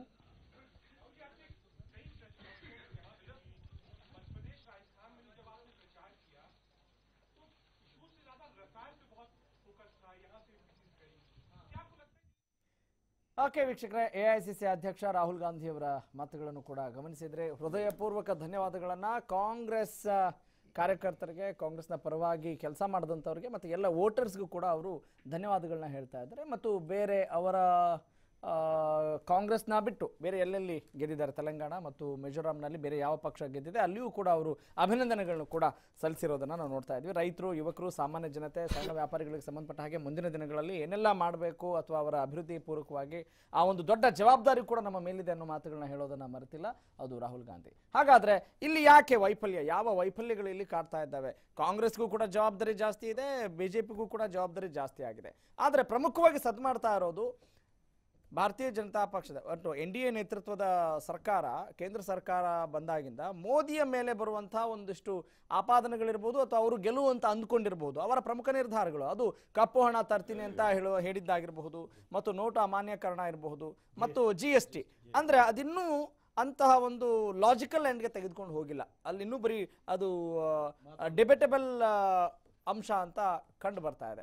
ಆಮೇಲೆ ಬರೀ ಮಾತೇ ಹೆಚ್ಚು ಮಾಡಿದ್ದಾರೆ, ಭಾಷಣಗಳನ್ನೇ ಜಾಸ್ತಿ ಮಾಡಿದ್ರು ಬಿಟ್ರೆ ಕೆಲಸದ ಕಡೆ ಜಾಸ್ತಿ ಅವರು ಗಮನ ಹಾಕಿಲ್ಲ, ಗ್ರಾಮೀಣ ಭಾಗವನ್ನ ಮರ್ತಿದ್ದಾರೆ ಅನ್ನೋ ಆರೋಪವನ್ನ ಎದುರಿಸ್ತಾ ಇದ್ದಾರೆ. ಈ ಎಲ್ಲ ಅಂಶಗಳು ಅಲ್ಲಿ ಏನಾದರೂ ಕಾರಣ ಆಗಿರಬಹುದಾ ಅನ್ನುವ ಒಂದು ಪ್ರಶ್ನೆ ಕೂಡ ಬರುತ್ತೆ. ಮತ್ತು ಸಾಂಪ್ರದಾಯಿಕ ಅರ್ಥಶಾಸ್ತ್ರ ಬಿಟ್ಟು ಅಮೆರಿಕ ಅರ್ಥಶಾಸ್ತ್ರಕ್ಕೆ ಮಹತ್ವವನ್ನ ಕೊಟ್ಟು ಅವರು ಈ ರೀತಿಯಾದಂತಹ ಒಂದು ನಿರ್ಧಾರಕ್ಕೆ ಬಂದ್ರ, ಮತ್ತು ಹಿರಿಯ ನಾಯಕರ ಕಡೆಗಣನೆ, ವಿದೇಶ ಪ್ರವಾಸದಲ್ಲೇ ಕಾಲಹರಣ ಮಾಡ್ತಿದ್ದಾರೆ ಅನ್ನುವ ಆರೋಪಗಳು ಕೂಡ ಅವರನ್ನು ಆವರಿಸಿರೋದು ಮತದಾರನ ಮನಸ್ಸಲ್ಲಿ ಚಿತ್ರಣ ಕಂಡು ಬರಬಹುದಾ ಅನ್ನೋದನ್ನ ಇಲ್ಲಿ ಚರ್ಚೆ ಮಾಡಬೇಕಾಗಿದೆ. ತ್ರಿವಿಕ್ರಮ ಜೋಶಿ ಅವರಿಂದ ಅಭಿಪ್ರಾಯಗಳನ್ನ ಖಂಡಿತವಾಗ್ಲೂ ಪಡಿತೀನಿ. ಅದಕ್ಕಿಂತ ಮುಂಚಿತವಾಗಿ ಡಾಕ್ಟರ್ MP ನಾಡಗೌಡರ ಮಾತು ಈ ವಿಚಾರಕ್ಕೆ ಸಂಬಂಧಪಟ್ಟ ಓವರ್ ಆಲ್ ಈಗ ದೇಶ ಅಂತ ಬಂದ ತಕ್ಷಣ ಒಬ್ಬ ಒಳ್ಳೆಯ ನಾಯಕನ ಕೈಯಲ್ಲಿದೆ ಅನ್ನುವ ಮಾತುಗಳನ್ನು ಹೇಳ್ತಾ ಇದ್ವಿ. ನೋಡಿ, ಫಸ್ಟ್ ಅದನ್ನ ಬಿಟ್ಬಿಡಿ. ಓಕೆ, ಒಬ್ಬನ ಕೈ ಅಧಿದೇಶ ಕೊಡಕ್ ಯಾರು ತಯಾರಿಲ್ಲ. ಇದು ರಾಜರು ಮಹಾರಾಜರಿದ್ರು, ಒಬ್ಬನೇ ಇರ್ತಿದ್ದ ದೇಶ. ಇದು ಪ್ರಜಾಪ್ರಭುತ್ವ. ಇಲ್ಲಿ ನನಗೂ ಒಂದೇ ಓಟ್ ಇದೆ, ಕಸ ಗುಡಿಸೋನ್ಗೆ ಒಂದೇ ಓಟ್ ಇದೆ. ಇಲ್ಲಿ ಯಾವ ಪ್ರಜಾಪ್ರಭುತ್ವ ಸಂವಿಧಾನ. ಅಲ್ಲಿಂದ ನಮ್ಮಲ್ಲಿ ಚುನಾವಣೆ ಆಗೋದು parliamentary democracy. It is a collective leadership. Prime minister is first among equals. ಅವ್ನ ಕ್ಯಾಬಿನೆಟ್ ಇರೋಲ್ಲ ಈಕ್ವಲ್ಸ್. ಅವ್ರು they are not subordinates to him. ಅದನ್ನು ಮತ್ತೆ ಯಾರೂ ಅಧಿಕಾರ ಒಬ್ಬನ ಕೈ ಕೊಡಲ್ಲ. ಅದು ಒಬ್ಬನ ಕೈ ಕೊಟ್ರೆ ಇಲ್ಲಾಂದ್ರೆ ಅದು ಡೆಮೋಕ್ರಸಿಗೆ ಅದನ್ನ ಇವ್ರು ಏನ್ ಮಾಡ್ಬೇಕಂತಾರೆ, they want to make it parliament, ಇದು presidential form of election like ಅಮೆರಿಕಾದಾಗತ್ತೆ. ನನ್ನ ವಿರುದ್ಧ ರಾಹುಲ್ ಯೋಗ್ಯತೆ ಇದೆ. ಇಲ್ಲಿ 123 ಕೋಟಿ ಜನರಲ್ಲಿ ಯಾವನಾರು ಒಬ್ಬ ಪ್ರಧಾನಮಂತ್ರಿ ಆಗಿ ನಡೆಸಬಹುದು. ಇವ್ರು ನಮ್ಮ ಡೆವಲಪ್ಮೆಂಟ್ ಬಗ್ಗೆ ಹೇಳಿದ್ರು. ನಿಂತು ವಾಚು 2 ಸಲ ಕರೆಕ್ಟ್ ಟೈಮ್ ತೋರಿಸುತ್ತೆ. ಇವನ್ ಯಾವನು ಪ್ರಧಾನಮಂತ್ರಿ ಯಾವನು ಬಾಡಿಲ್ಲ ಅಂದ್ರು, ಖಾಲಿ ಇದ್ರು, ಏನ್ ಡೆವಲಪ್. ಈಗ ಹಂಗೆ ಕಾಂಗ್ರೆಸ್ ಗೆಲುವು ಬಂದಿರೋದು ನಿಂತು ವಾಚಿತಾರನ ಏನ್ ಹೇಳ್ತಾ ಇದ್ದೀರಿ? ಅಲ್ಲ, ಯಾವ್ದು ಕೇಳಿ ಸ್ಪಷ್ಟಪಡಿಸಿಲ್ಲ ನೀವು. Yes, just I am asking. Okay, just ಅಲ್ಲ, ಸೀರಿಯಸ್ ಮಾತಾಡೋರು, ತಮಾಷೆ ಕಾಮಿಡಿ ಜೋಕ್ಸ್ ಮಾತಾಡೋದು ಜೇಜ್ ಪಡ್ಲಿಕ್ಕಿಂತ ಹೆಚ್ಚು ನಾ ಮಾತಾಡ್ತೀನಿ. Okay, fine. I can make many fun on that. ಇದನ್ನ ಕೌನ್ಸಿಲ್ ಆಗಿ ಹೇಳೀನಿ ನರಸಿಂಹರಾವ್ ನಿಂತು ಗಟ್ಟಿಯಾಡ 2 ಸಲ ಕರೆಕ್ಟ್ ಆಗಿ ಟೈಮ್ ತೋರಿಸುತ್ತೆ. ಸೊ ಹಾಗಲ್ಲ, ಇಲ್ಲಿ ಸೋಲ್ಬೇಕು. ಇಲ್ಲಿ ನೋಡಿ ಪರಿಸ್ಥಿತಿ ಹೇಗಿತ್ತು ಚುನಾವಣೆಯಲ್ಲಿ. ನಮಗೊಂದು 6 ತಿಂಗಳಿಂದ ನೋಡಿದ್ರೆ ಇನ್ನು ಈ ರಾಷ್ಟ್ರದಲ್ಲಿ 15-20 ವರ್ಷ ಏನೂ ನಡೆಯಲ್ಲ, ಒಬ್ಬರೇ ಪ್ರಧಾನಮಂತ್ರಿ, ಏನಾದ್ರೂ ನಡೆದು ಹೋಗ್ಬಿಡುತ್ತೆ ಅನ್ನುವಂಥ ಸಿಚುವೇಶನ್ ಇತ್ತು. ಕಾಂಗ್ರೆಸ್ ಸ್ಥಿತಿ ಏನೂ ಉಳಿಲ್ಲ, ಪಕ್ಷ ಮುಗಿದು ಹೋಯ್ತು. ಪಕ್ಷದ ಕತೆ ಮುಂದೆ ಎಲ್ಲಿ ಬರುತ್ತೆ, ಏನೂ ಬರಲ್ಲ. ಇನ್ನು ಯಾರಿದ್ದಾರೆ, ಯಾವ ಪಾರ್ಟಿ ಇದೆ, ಅವ್ರಿಗೆ ಅಪೋಸ್ ಮಾಡ್ರು. ನಾನು ಯಡಿಯೂರಪ್ಪರ ಮಾತಾಡಕತ್ತಿದ್ವಿ. ಯಡಿಯೂರಪ್ಪ ನಿಮ್ದು ಏನೋ ಕೆಲಸ ಈಗ ನಮ್ಮ ಮೋದಿ ವಿರುದ್ಧ ಅಂದ್ರು. ನೀವು ತಪ್ಪು ತಿಳ್ಕೊಂಡಿದ್ರಿ, ತಳಗೆಲ್ಲ ಹೋಗ್ತಾ ಇದೆ ಅಂತ. ತಳಗಡೆ ಇಟ್ ಇಸ್ ಆಲ್ ಬೇರೆ ನಾಶ ಆಗ್ತಾ ಇದೆ, ತಳಗಡೆ ಲಾಸ್ ಆಗ್ತದೆ. ಹೊರಗಡೆ ನಾನು ವಾಜಪೇಯಿ ಜೊತೆ ಕೆಲಸ ಮಾಡಿದ್ವಿ, ಹೆಗ್ಡೆಯವ್ರ ಜೊತೆ. Vajpayee was the greatest leader. ಅವನ ಬಗ್ಗೆ ನಮ್ದು very collective yes. Leadership. Shining ಅಂದ್ರೆ ಜನರು ಸೋಲಿಸ್ಬಿಟ್ರು. ಎಲ್ಲಿ ನೀವು ಡೆವಲಪ್ಮೆಂಟ್ ಅಂತ ಹೇಳಿ ಹೈವೇ ನ್ಯಾಷನಲ್ ಹೈವೇ ಮಾಡಿದ್ರಲ್ಲ, ಆ ನ್ಯಾಷನಲ್ ಹೈವೇ ಗುಂಟ ಎಲ್ಲರೂ ಸೋತರು. ಅಲ್ಲಿ ಎಲ್ಲಿ ನ್ಯಾಷನಲ್ ಹೈವೇ ಮಾಡಿದಾರೆ ಅಲ್ಲಿ ಅಷ್ಟು ಕ್ಯಾಂಡಿಡೇಟ್ ಸೋತರು. ಅದು ಈ ದೇಶದ ದುರಂತ. ದುರಂತ ಅಂದ್ರೆ ಯಾಕಂದ್ರೆ ಒಳ್ಳೆ ಕೆಲಸ ದುರಂತ ಅಲ್ಲ. ಅಲ್ಲ ಅಂದ್ರೆ ಅವ್ರೇನ್ ಹೇಳಕ್ ಹೊರಟಿದ್ದಾರೆ, ಒನ್ ಮಿನಿಟ್ ಈಗ ಹಾಗಾದ್ರೆ ಯಾಕೆ ಸೋಲ್ಸಿದ್ರು ಅನ್ನೋ ಅವ್ರ ಪ್ರಶ್ನೆ. Okay. You are not one of the greatest golden quadrilateral ಅಂತ ಅಭಿನಂದನೆ ಸಲ್ಲಿಸ್ತಾವ ನಾನು. ಸುವರ್ಣ ಚತುಷ್ಪಥ. ನಾವೇನ್ ಹೇಳಿದ್ರಿ, ನೀವು ಉಡಾನ್ ಹೇಳಿದ್ರಿ. ಉಡಾನ್ ಯಾರಿಗೂ ಉಪಯೋಗ ಆಗತ್ತೆ? ಉಡಾನ್ದಲ್ಲಿ ಎಷ್ಟು ಜನ ಅಡ್ಡಾಡ್ತಾರೆ? ಈಗ ಜನಸಾಮಾನ್ಯರು ಓಡಾಡ್ಲಿಕ್ಕೆ ಶುರು ಮಾಡಿದ್ದಾರೆ. ಅಡ್ಡಾಡಿ ಸರ್. ಬಂದೆ ನಿಮ್ಮ ಅಲ್ಲಿ ಅಲ್ಲಿಗೆ ಬರ್ತೀನಿ. Definitely I will correct 100%. Sir ಒಂದೇ ನಿಮಿಷ. ನಾನು ಬಾಗಲಕೋಟೆಯಿಂದ ಒಂದು ರೋಡ್ ಆಗಿತ್ತು. ಅಲ್ಲಿ ಮಗ್ಗಲಗಡೆ ಹೊಲ ಇದ್ದವರು ಆ ರೋಡ್ ಎದಕ್ಕೆ ಉಪಯೋಗ ಅಂದ್ರೆ ರಾಶಿ ಮಾಡಕ್ಕೆ. ಹೌದು. ಕಡೆ ಗಾಡಿ ಇರಲಿಲ್ಲ, ಏನೂ ಇಲ್ಲ. There is a wide gap India and Bharat ಅನ್ನುವಂಥದ್ದು ಇದೆ. ಇಲ್ಲಿ ಸೋಲು ಇದ್ರ ಈಗ ಮೋದಿಯವ್ರು, ನಾ ಯಾಕೆ ಮೋದಿಯವರು ಫೇಲ್ಯೂರ್ ಅಂತೀನಿ? I take the most failure prime minister after Indira Gandhi ನಂತರ. ಅದು ಪೂರ್ಣ ಮೆಜಾರಿಟಿಗೂ ಕೊಟ್ಟಂತ ಒಬ್ಬ ಈ ದೇಶ ಅಂದ್ರೆ ಮೋದಿಗೆ. ಜನ ಬೆಂಬಲ ಇದ್ದದ್ದು ಮೋದಿಗೆ. ಅಷ್ಟು ಫಾಲೋ ಇದ್ದವರು. He would have done wonderful, ಬಹಳ ಅದ್ಭುತವಾದ ಕೆಲಸಗಳನ್ನು ಮಾಡಬೇಕು. ರಾಜೀವ್ ಗಾಂಧಿ ಆದ್ಮೇಲೆ ಇವ್ರು ಫುಲ್ ಸಿಂಗಲ್ ಮೆಜಾರಿಟಿ ಕೊಟ್ಟವರು. ಇವನು ಹಿ ವುಡ್ ಹ್ಯಾವ್ ಡನ್. ಜನರ ಅಷ್ಟು ಅಭಿಮಾನ ಅವ್ರಿಂದ, ಮೀಡಿಯಾ ಅವ್ರ ಜೊತೆ, ಜನರವ್ರ ಜೊತೆ, ಇಂಟೆಲೆಕ್ಚುಯಲ್ಸ್ ಅವ್ರ ಜೊತೆ ಅಷ್ಟಿದ್ರು. ಮೀಡಿಯಾ ಅವ್ರ ಜೊತೆ ಅಲ್ಲ, ಏನಿರುತ್ತೆ ಅದ್ರ ಜೊತೆ ಮೀಡಿಯಾ ಸಪೋರ್ಟ್ ಅಂದ್ರೆ ಈ ಅಡ್ವಾನ್ಸ್ ಟೆಕ್ನಾಲಜಿಲಿ ಅದೊಂದು ಮೀಡಿಯಾವನ್ನು ಕೂಡ ಅವರು ಅದನ್ನು ಗಣನೆಗೆ ತೆಗೆದುಕೊಂಡಿದ್ದಾರೆ. 4 ಅಂಗಗಳು ಭ್ರಷ್ಟ ಆಗಿವೆ. ಓಕೆ. ಇದರಲ್ಲಿ ಏನು ಯಾರ ಬಗ್ಗೆ 4 ಅಂಗಗಳ ಬಗ್ಗೆ ಜನರು ಇದು ಇಲ್ಲ. ಆದ್ರೂ ಜನರಲ್ಲಿ ಅನಿವಾರ್ಯ ಇದೆ. ಅದನ್ನ ತಿಳ್ಕೊಬೇಡ. ಇವ್ರು you would have done lot of work. 20 ವರ್ಷ ಮತ್ತೊಬ್ರು ಬರಲ್ಲ ದೇಶದಲ್ಲಿ ಒಬ್ಬ. ಫೈನ್. ನಿಮ್ಮ ಪ್ರಕಾರ ಈಗ ಒಂದು ಏನು ಸರ್ವಾಧಿಕಾರದ ಧೋರಣೆ ಅಂತ ನೀವು ಹೇಳಕ್ ಹೊರಟಿದ್ದೀರಾ? ಸರ್ವಾಧಿಕಾರ ಧೋರಣೆ ಅಂತಲ್ಲ, ಒನ್ ಮ್ಯಾನ್ ಅಧಿಕಾರ ನಮ್ಮಲ್ಲಿ ಕೊಡೋದಿಲ್ಲ. ಇವರೇನು ಮೋದಿ ಅಲ್ಲ, ಅದನ್ನ ಅವ್ರು ಕೊಟ್ಕೊಂಡಿದ್ದಾರೆ, ಭಾರತೀಯ ಜನತಾ ಪಕ್ಷದವ್ರು ಕೊಟ್ಕೊಂಡಿದ್ದಾರೆ. Want to create that. ಯಾರಿದ್ದಾರೆ ಮೋದಿ ಪರ, ಯಾವ ವಿರೋಧ ಯಾರಿದ್ದಾರೆ? ಯಾರು ಮಾಡ್ತೀರಾ, ಪಪ್ಪನ್ ಮಾಡ್ತೀರಾ ಅನ್ಕೋತ ಅವ್ರೇ ಹೇಳ್ತಾ ಇದಾರೆ. ಹಾಗೆಲ್ಲ ಆಗಲ್ಲ. ಒಬ್ಬ ಸಾಮಾನ್ಯ ಜನ ಈ ದೇಶದ ದೇವೇಗೌಡರು ಪ್ರಧಾನಮಂತ್ರಿ, ಭಾಷೆ ಬರ್ತಿದ್ದಿಲ್ಲ, ಅದ್ಭುತವಾದ ಪ್ರಧಾನ 11 ತಿಂಗಳು ಒಳ್ಳೆ ಆಡಳಿತ ಕೊಟ್ಟಿದ್ದಾರೆ. ನೀವು ಅದನ್ನ ಇದನ್ನ ಮಾಡಕ್ಕಲ್ಲ. ನಾನು ದೇವೇಗೌಡರ ಜೊತೆ ಇದ್ದವಲ್ಲ. Okay fine, got it. Okay Trivikram Joshi ಅವರೇ, ಈಗ ನೀವು ಏನು ಯಾವ ಆರಾಧ್ಯ ದೈವ ಆರಾಧ್ಯ ಮೂರ್ತಿ ಅಂತ ನೀವು ಪೂಜಿಸ್ತಾ ಇದ್ದೀರೋ ಅದು ಅಟ್ರ್ ಫ್ಲಾಪ್. ಯಾವ ಕೆಲಸಕ್ಕೆ ಬರದೇ ಇರುವಂತ ದೇಶಕ್ಕೆ ಆ ಒಂದು ನಿರೀಕ್ಷೆಯನ್ನು ಹುಸಿಗೊಳಿಸಿದಂತ ಆರಾಧ್ಯ ದೈವನ ಇಟ್ಕೊಂಡು ನಾವೇನ್ರಿ ಮಾಡೋಣ ಅನ್ನೋ ಪ್ರಶ್ನೆ ಕೇಳ್ತಾ ಇದ್ದಾರೆ. ಅವರು ಉಡಾನ್ ಮತ್ತೆ ಕೆಲವು ಪ್ರಾಜೆಕ್ಟ್ ಹೇಳಿ. ಹೌದು, ನಾನು ಪ್ರಾಜೆಕ್ಟ್ ವೈಸ್ ಹೇಳ್ತೀನಿ. PM ಉಜ್ವಲ ಯೋಜನಾ, ಯಾವುದು ನಮ್ಮ ಗ್ಯಾಸ್ ಕೊಡೋದು, ಫ್ರೀ ಗ್ಯಾಸ್. ಡಿಸೆಂಬರ್ 5 ಮೊನ್ನೆವರೆಗೆ, ಡಿಸೆಂಬರ್ 5ರವರೆಗೆ ರಾಜಸ್ಥಾನದಲ್ಲಿ ಕೊಟ್ಟಿದ್ದು 43,08,779 ಡೆಲಿವರಿ. ಅದಕ್ಕೂ ಮುಂಚೆ ಅಂದರೆ 13/3/2017ಗೆ ಅಂದರೆ ಎಷ್ಟು ಸ್ಪೀಡಪ್ ಮಾಡಿದ್ದಾರೆ ಅಂತ 17,22,000 ಕೊಟ್ಟಿದ್ದು. 31/3ಕ್ಕೆ ಇದನ್ನು ಹೇಳ್ತಾ 17ಕ್ಕೆ 2017 ಮಾರ್ಚ್. ಬಟ್ ಮೊನ್ನೆ 5th ಡಿಸೆಂಬರ್ 2018ಗೆ 43,08,779. ಮಧ್ಯಪ್ರದೇಶ್ 52,30,526 ಇದು ಡೆಲಿವರಿ ಆಗಿದ್ದು ಆನ್ ರೆಕಾರ್ಡ್ ವೆಬ್ಸೈಟಲ್ಲಿದೆ. ನಾನು ಯಾಕೆ ಹೇಳ್ತಾ ಇದ್ದೀನಿ, ಇದು ಉಜ್ವಲ ಯೋಜನೆ. ಏನಂದ್ರು ಉಡಾನ್ ಯಾರಿಗೆ ಉಪಯೋಗ ಆಗುತ್ತೆ ಅಂದ್ರೆ ಡೆಫಿನೆಟ್ಲಿ ಉಡಾನ್ ಉಪಯೋಗ ಆಗಲ್ಲ. ಅದನ್ನ ಬಿಟ್ಟು ಮಾತಾಡೋಣ ನಾವು, ಆಮೇಲೆ ಬರೋಣ, ಆಮೇಲೆ ಆ ಪಾಯಿಂಟ್. ಆದ್ರೆ ಮೇಜರ್ ಅಲ್ಲ, he is not telling that one. ಈಗ ಹೇಳಿಲ್ಲ, ಆದ್ರೆ ಸಾಮಾನ್ಯ ಜನರಿಗೆ ಉಪಯೋಗ ನಾನು ಹೇಳ್ತಾ ಇರೋದು ಒಂದು ಸೌಭಾಗ್ಯ ಯೋಜನೆ, ಉಜ್ವಲ ಯೋಜನೆ, ಆಮೇಲೆ ಈ ಯಾವುದು ಸ್ವಚ್ಛ ಭಾರತದಲ್ಲಿ ಟಾಯ್ಲೆಟ್ ಕೊಟ್ಟೋ ಯೋಜನೆ. ನನ್ನ ಹತ್ರ ಪೂರ್ತಿ ಫಿಗರ್ಸ್ ಇದೆ, ನೀವು ವೆಬ್ಸೈಟ್ ಈಗ ಹೇಳಲ್ಲ. ಇದು ಡಿಸೆಂಬರ್ 5ಕ್ಕೆ ಕಟ್ ಆಫ್ ಡೇಟಿಗೆ ನೀವು ಇದನ್ನ ಕಟ್ ಆಫ್ ನೋಡಿ. ಆದ್ಮೇಲೂ ಸಹ ಜನ ನಮಗೆ ಸೇಮ್ ನಂಬರ್ ಕೊಟ್ಟಾಗ್ಯೂ ಸಹ ಈಗ ಏನಾಗುತ್ತೆ ಅಲ್ಲ, ಈಗ ನಿಮ್ಮ ಪಕ್ಷದಲ್ಲೇ ಹೇಳೋದನ್ನ ನಾವು ಕೇಳಿದ್ದೇವೆ. ಹೌದು, ಮುಂಚೆ ಎಷ್ಟು ಅಲೆ ನಮ್ದಿಲ್ಲ ಈಗ ಅಂತ. ನೀವು ಈಗ ಮತ್ತೆ ಅದಕ್ಕೆ ಬೇರೆ ಬೆಲೆ ನಾನು ಅಲೆ ಬಗ್ಗೆ ಹೇಳ್ತಾ ಇಲ್ಲ. ಬಹಳ ಅದ್ಭುತವಾದ ಕೆಲಸ ಆಗಿದ್ದಂದ್ರೆ ಬಿಜೆಪಿ ಎಂಪಿನ ಈಗ ಮಾತಾಡಕ್ ಸ್ಟಾರ್ಟ್ ಮಾಡಿದಾನೆ. ನೀನ್ ಬರೇ ಗುಡಿ ಕಟ್ಕೊಂಡು ಇದನ್ನ ಮಾಡಕ್ ಅಡ್ಡಾಡ್ತಿದ್ಯಾ ಅಂದ್ರೆ ನಾವು ಧೈರ್ಯ ರಾಮ ಮಂದಿರ ಅಲ್ಲ, ಗುಡಿ ಮತ್ತು ಸ್ಟ್ಯಾಚ್ಯೂ ಕಟ್ಕೋತ ಬಿಜೆಪಿ ಎಂಪಿ ಅಂದ್ರೆ ಈ ನಾವು ಪ್ರಜಾಪ್ರಭುತ್ವಕ್ಕೂ ಇದು ಜನರು ಕೊಟ್ರು. ಅರಗ ಜ್ಞಾನೇಂದ್ರ ಅವ್ರೆ ನೋಡೋಣ, ಅರಗ ಜ್ಞಾನೇಂದ್ರ ಅವ್ರ ಒಪಿನಿಯನ್ ಕೂಡ ಕೇಳ್ಕೊಂಡ್ಬಿಡ್ತೇನೆ. ಇಬ್ರು ಎಂಪಿಗಳು ರಾಜೀನಾಮೆ ಕರೆಕ್ಟ್ ಕೊಟ್ಟಿದ್ದಾರೆ. ಕರೆಕ್ಟ್ ಕರೆಕ್ಟ್ ನಿನ್ನೆ ಒಬ್ರು ಉಪೇಂದ್ರ ಕಾಂಗ್ರೆಸ್ ಅಲ್ಲ ಇವರು ಕೂಡ ಉಪೇಂದ್ರ ಕುಶ್ವಾ ಅವರು ಕೂಡ ಇಡೀ ಮನೆ ಮಠ ಕಿತ್ಕೊಂಡು ಹೋಗಿದೆ. ಹೌದೌದು ಇವ್ರು MP ಅಲ್ಲ ಅಲ್ಲ ಒಂದನ್ನ ಏನ್ ಹೇಳ್ಬೇಕು ನೋಡ್ಬೋದು. ಉಪೇಂದ್ರ ಕುಶ್ವಾ ಅವರು ಒಂದ್ ಮಾತನ್ನ ಹೇಳ್ತಾರೆ, ಮೂಲೆ ಗುಂಪು ಮಾಡ್ತಿದ್ದಾರೆ ನಮ್ಮನ್ನ, ಬ್ರಿಟಿಷ್ ಆಡಳಿತವನ್ನ ಮಾಡ್ತಿದ್ದಾರೆ. ಗೊತ್ತಾಯ್ತಾ?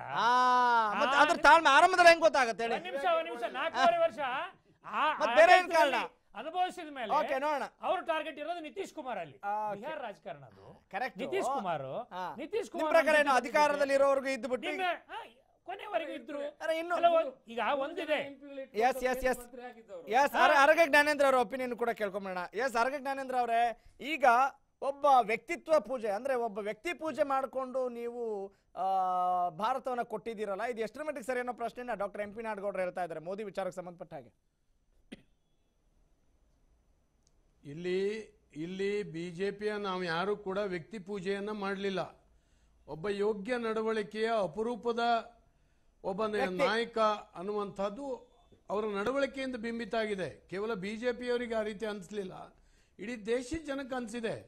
ಕಾಂಗ್ರೆಸ್ಸು ದಳ ಯಾರೇ ಆಂಟಿ ಇದ್ದವರಿಗೂ ಕೂಡ ಮೋದಿಯನ್ನು ವೈಯಕ್ತಿಕವಾಗಿ ಮೋದಿಯ ನೇತೃತ್ವವನ್ನು ಮೆಚ್ಚಿ ಮಾತನಾಡ್ತಾ ಇದ್ದಾರೆ. ನಮ್ಮ ನಡುವೆನೆ ನಮ್ಮ ಅನೇಕ ಸ್ನೇಹಿತರು ಇದ್ದಾರಲ್ಲ ಕಾಂಗ್ರೆಸ್ನವರು, ಇಲ್ರಿ ಈ ದೇಶಕ್ಕಿಂತ ನಾಯಕ ಬೇಕಾಗಿತ್ತು, ಬೇಕಾಗಿತ್ತು, ನಿರೀಕ್ಷೆ ಇತ್ತು, ಆದ್ರೆ ಆ ನಿರೀಕ್ಷೆ ಸಂಪೂರ್ಣ ಪ್ರಮಾಣದಲ್ಲಿ ಅಂತಾರಾಷ್ಟ್ರೀಯ ಮಟ್ಟದಲ್ಲಿ ಕೀರ್ತಿಯನ್ನ ಈ ದೇಶಕ್ಕೆ ತಂದಿದ್ದಾರೆ ಅನ್ನುವಂಥದ್ದನ್ನ ಹೇಳ್ತಾ ಇದ್ದಾರೆ.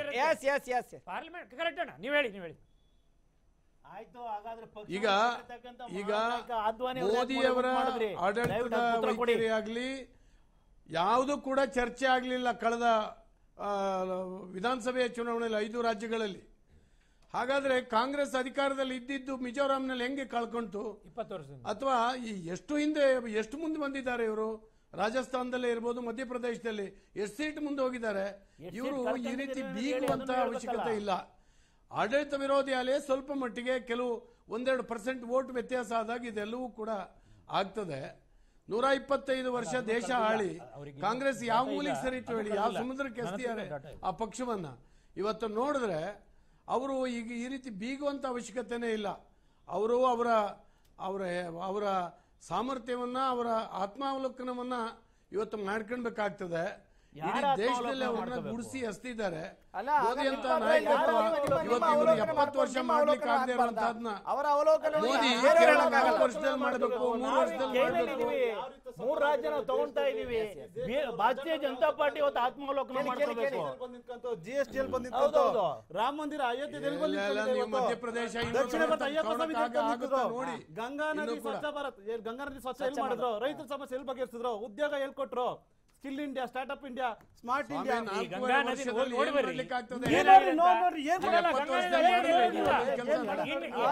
ಜ್ಞಾನೇಂದ್ರ ಅವ್ರ ಒಪಿನಿಯನ್ ತಗೊಳ್ಳೋಣ. ಒಂದ್ ನಿಮಿಷ ಗಂಗಾ ನದಿ ಅಲ್ಲ, ಇಡೀ ದೇಶನೇ ಹೊಲಸು ಮಾಡಿ ಹಾಕಿದ್ರಿ ನಿಮ್ಮ ಆಡಳಿತದಿಂದ. ಶಕ್ತಿ ಮೀರಿ ಮಾಡ್ತಾ ಇದ್ದಾರೆ ಮೋದಿ ಅವರು. ಮಾಡಕ್ಕೆ ಈಗ ರೆಡಿ ಆಗಿದ್ದಾರೆ. ಇವತ್ತು 77 ಸೀಟ್ ಇಟ್ಕೊಂಡು 37 ಸೀಟ್ ಇದ್ದವ್ರಿಗೆ ಕಾಲ್ ಹಿಡಿದ್ರಿ ಯಾಕೆ? ಈ ರಾಜ್ಯದಲ್ಲಿ ಕರ್ನಾಟಕದಲ್ಲಿ ಮೇಘಾಲಯದಲ್ಲಿ ಹೋದ್ರಲ್ಲ, ನಿಮ್ಗೆ ಆತ್ಮಹತ್ಯೆ ಇರಲಿಲ್ಲ. ಮೇಘಾಲಯಕ್ಕೆ ಹಾಕೋದು 2 ಸೀಟ್ ಇಟ್ಕೊಂಡು ನೀವು ತಾವುಗಳು ಮೇಘಾಲಯಕ್ಕೆ 2 ಸೀಟ್ ಇಟ್ಕೊಂಡು ಬಿಜೆಪಿ ಸೀಟ್ ಇಟ್ಕೊಂಡು ಮೇಘಾಲಯಕ್ಕೆ ಯಾಕೆ ಹೋದ್ರಿ? ಮೈತ್ರಿ ಸರ್ಕಾರ ಮಾಡಕ್ಕೆ ಉತ್ತರ ಕೊಡಿ ನಂಗೆ. ಪ್ರಜಾಪ್ರಭುತ್ವನೇ 2 ಸೀಟ್ ಇದ್ದವ್ರು 37 ಸೀಟ್ ಬಗ್ಗೆ ಮಾತಾಡೋರು ನೀವು 2 ಸೀಟ್ ಇಟ್ಕೊಂಡು ಮೇಘಾಲಯದಲ್ಲಿ ಮೈತ್ರಿ ಸರ್ಕಾರ ಮಾಡ್ತಿರಲ್ಲ, ನೀವ್ ಹೇಗೆ? ಉತ್ತರ ಕೊಡಿ. ಅಲ್ಲ, ಮಿಜೋರಾಂನಲ್ಲಿ ನೀವು ಎಲ್ಲಿಗೆ ಹೋದ್ರಿ? ನಿಮ್ಮ ಆಡಳಿತದಲ್ಲಿ ಈಗ ಅವತ್ತಿನ ಕಾಲದಲ್ಲಿ ಭಾರತೀಯ ಜನತಾ ಪಾರ್ಟಿ ಹೇಳ್ತೀನಿ ಕೇಳಿ, ನೀವು ಕಾಲಿಡೋದ್ರಲ್ಲ, ಅದಕ್ಕೇನ್ ಹೇಳ್ಬೇಕು? ಅದನ್ನ ಹೇಳಿ ಮೊದಲು ನೋಡೋಣ. ಇವತ್ತು ಕಾಂಗ್ರೆಸ್ ಸರ್ಕಾರ ಜೊತೆ ಮೈತ್ರಿ ಸರ್ಕಾರ ಕರ್ನಾಟಕದ ಹೇಳಿ ಅಥವಾ ಬಿಜೆಪಿ ಜೊತೆ ಮೈತ್ರಿ ಸರ್ಕಾರ ಆಗಿತ್ತು. ಇವೆಲ್ಲ ರಾಜಕಾರಣದಲ್ಲಿ ಆಗ್ತದೆ. ನಾವು ಒಪ್ಕೊಂಡಿದ್ದೇವೆ. ಇದನ್ನು ಮತ್ತೆ ಸಮರ್ಥನೆ ಮಾಡುವಂತದ್ದು ಏನೂ ಇಲ್ಲ. ಅಲೆ ಇದೆ, ಬಿಜೆಪಿ ವಿರೋಧಿ ಅಲೆ ಅಲ್ಲ. ಅಥವಾ ಹೇಳ್ದಂಗೆ ಅವ್ರ ಅಪ್ಪನ ನರೇಂದ್ರ ಮೋದಿ ವಿರುದ್ಧದ ಅಲೆ ಅಲ್ಲ ಇದು. ಮೇಘಾಲಯದಲ್ಲೂ ಹೇಳಿಲ್ಲ. ನೀವು ಆಳ ಪ್ರಮಾಣಕ್ಕೆ ಹೋಗ್ಲೇ ಇಲ್ಲ. ಆಡಳಿತದ ವಿರೋಧಿ ಅಲೆ. Fine fine. ಅರಗ ಜ್ಞಾನೇಂದ್ರ ಅವರ ಮಾತಿನ ಸಾರಾಂಶ, ರಾಜಕಾರಣದಲ್ಲಿ ಏನ್ ಬೇಕಾದ್ರೂ ಆಗ್ಬಹುದು ಅನ್ನೋದನ್ನ ಹೇಳ್ತಾ ಇದ್ದಾರೆ. ಹೀಗಾಗಿ ಅವರು ಒಪ್ಕೊಂಡಿದ್ದಾರೆ. ಓಕೆ, ರಾಹುಲ್ ಗಾಂಧಿ ಇನ್ನೊಂದು ಹೇಳಿದ್ರು, ಬಿಜೆಪಿ ಬಿ ಟೀಮ್ ಅಂದ್ರೆ ಜೆಡಿಎಸ್ ಅಂತ. ಇಲ್ಲೇ ಅಲ್ಲಿ TRS ಬಗ್ಗೆನೂ ಹೇಳಿದ್ರು. ಅವ್ರು ಅದನ್ನು ಹೇಳಿದ್ರು, ಬಜೆಟ್ ಮಂಡನೆ ಮಾಡೋ ಟೈಮಲ್ಲಿ ಹೇಳಿದ್ರು, ಇದು ಪ್ರಜಾಪ್ರಭುತ್ವದ ಸೊಬಗು ಅಂದ್ರು. It's a beauty of democracy ಅನ್ನೋ ಮಾತನ್ನ ಕುಮಾರಸ್ವಾಮಿ ಹೇಳಿದ್ರು. ಆದ್ರೆ ಹೆಗಲ ಮೇಲೆ ಏರ್ ಕೂತವರು ಕಾಂಗ್ರೆಸ್ ಅವರೇ ಅಲ್ಲ. ನಾಡಗೌಡ ಅವರು ಬಹಳಷ್ಟು ವಿಶ್ಲೇಷಣೆ ಮಾಡ್ತಾ ಇದ್ರು ಮೋದಿ ಅವರ ನಾಯಕತ್ವದ ಬಗ್ಗೆ. ವ್ಯಕ್ತಿ ಪೂಜೆ ಆಯ್ತು, ಒನ್ ಮ್ಯಾನ್ ವ್ಯಕ್ತಿ ಕೇಳ್ಕೊಡೋದು, ಅದು ಎಷ್ಟರ ಮಟ್ಟಿಗೆ ಸೊ ಅದು ಭಾರತದಲ್ಲಿ ನಡ್ಕೊಂಡ್ ಬಂದಿರ್ತಕ್ಕಂಥದ್ದು. ನೀವು ನೆಹರು ಕಾಲ ತಗೊಳ್ಳಿ, ನೆಹರು ಇದ್ದಾಗ ತಗೊಳ್ಳಿ, ಅಥವಾ ಇಂದಿರಾ ಗಾಂಧಿ ಇದ್ದಾಗ ತಗೊಳ್ಳಿ, ಅಥವಾ ರಾಹುಲ್ ಗಾಂಧಿ ಇದ್ದಾಗ, ರಾಜೀವ್ ಗಾಂಧಿ ಇದ್ದಾಗ ತಗೊಳ್ಳಿ, ಎಲ್ಲಾ ಪೀರಿಯಡ್ ನಲ್ಲೂ ಒಬ್ಬರೇ ನಾಯಕರು ಈ ದೇಶವನ್ನ ನಡ್ಸ್ಕೊಂಡ್ ಬಂದಿರೋರು. ಅದೇ ರೀತಿ ಸೋಲಾ ಗಾಂಧಿ ಕೊಡ, ಬಿಕಾಸ್ ಇದು ಬ್ಯಾಕ್ ಸೀಟ್ ಡ್ರೈವಿಂಗ್ ನಡೀತಾ ಇತ್ತು. ಹಾಗಾಗಿ ಒಂದ್ ನಿಮಿಷ ನಾ ಮುಗಿಸ್ತೀನಿ ಸರ್, ನಾ ಮುಗಿಸ್ಬಿಡ್ತೀನಿ. ಸೊ ಅದೇ ತರ ಅಲ್ಲ, ಇಂದಿರಾ ಗಾಂಧಿ ಅವರು ಮಾಡಿದ್ದೇನೆ ತಪ್ಪು ಅಂತ ಒಪ್ಕೋತಾ ಇದ್ದೀರಲ್ವಾ. ನೆಹರು ಮಾಡಿದ್ದು ಅದು ತಪ್ಪು, ಅವರೊಬ್ಬರೇ ಲೀಡರು, ಅವರೊಬ್ಬರೇ. ಅವರು ಬೇರೆ ಯಾರನ್ನೂ ಲೆಕ್ಕಕ್ಕೆ ತಗೊಳ್ತಾ ಇರ್ಲಿಲ್ಲ. ಯಾರು ಅಲ್ಲ, ಅವ್ರಿಗೇನು ಈಕ್ವಾಲಿಟಿ ಕೊಟ್ಟಿರ್ಲಿಲ್ಲ.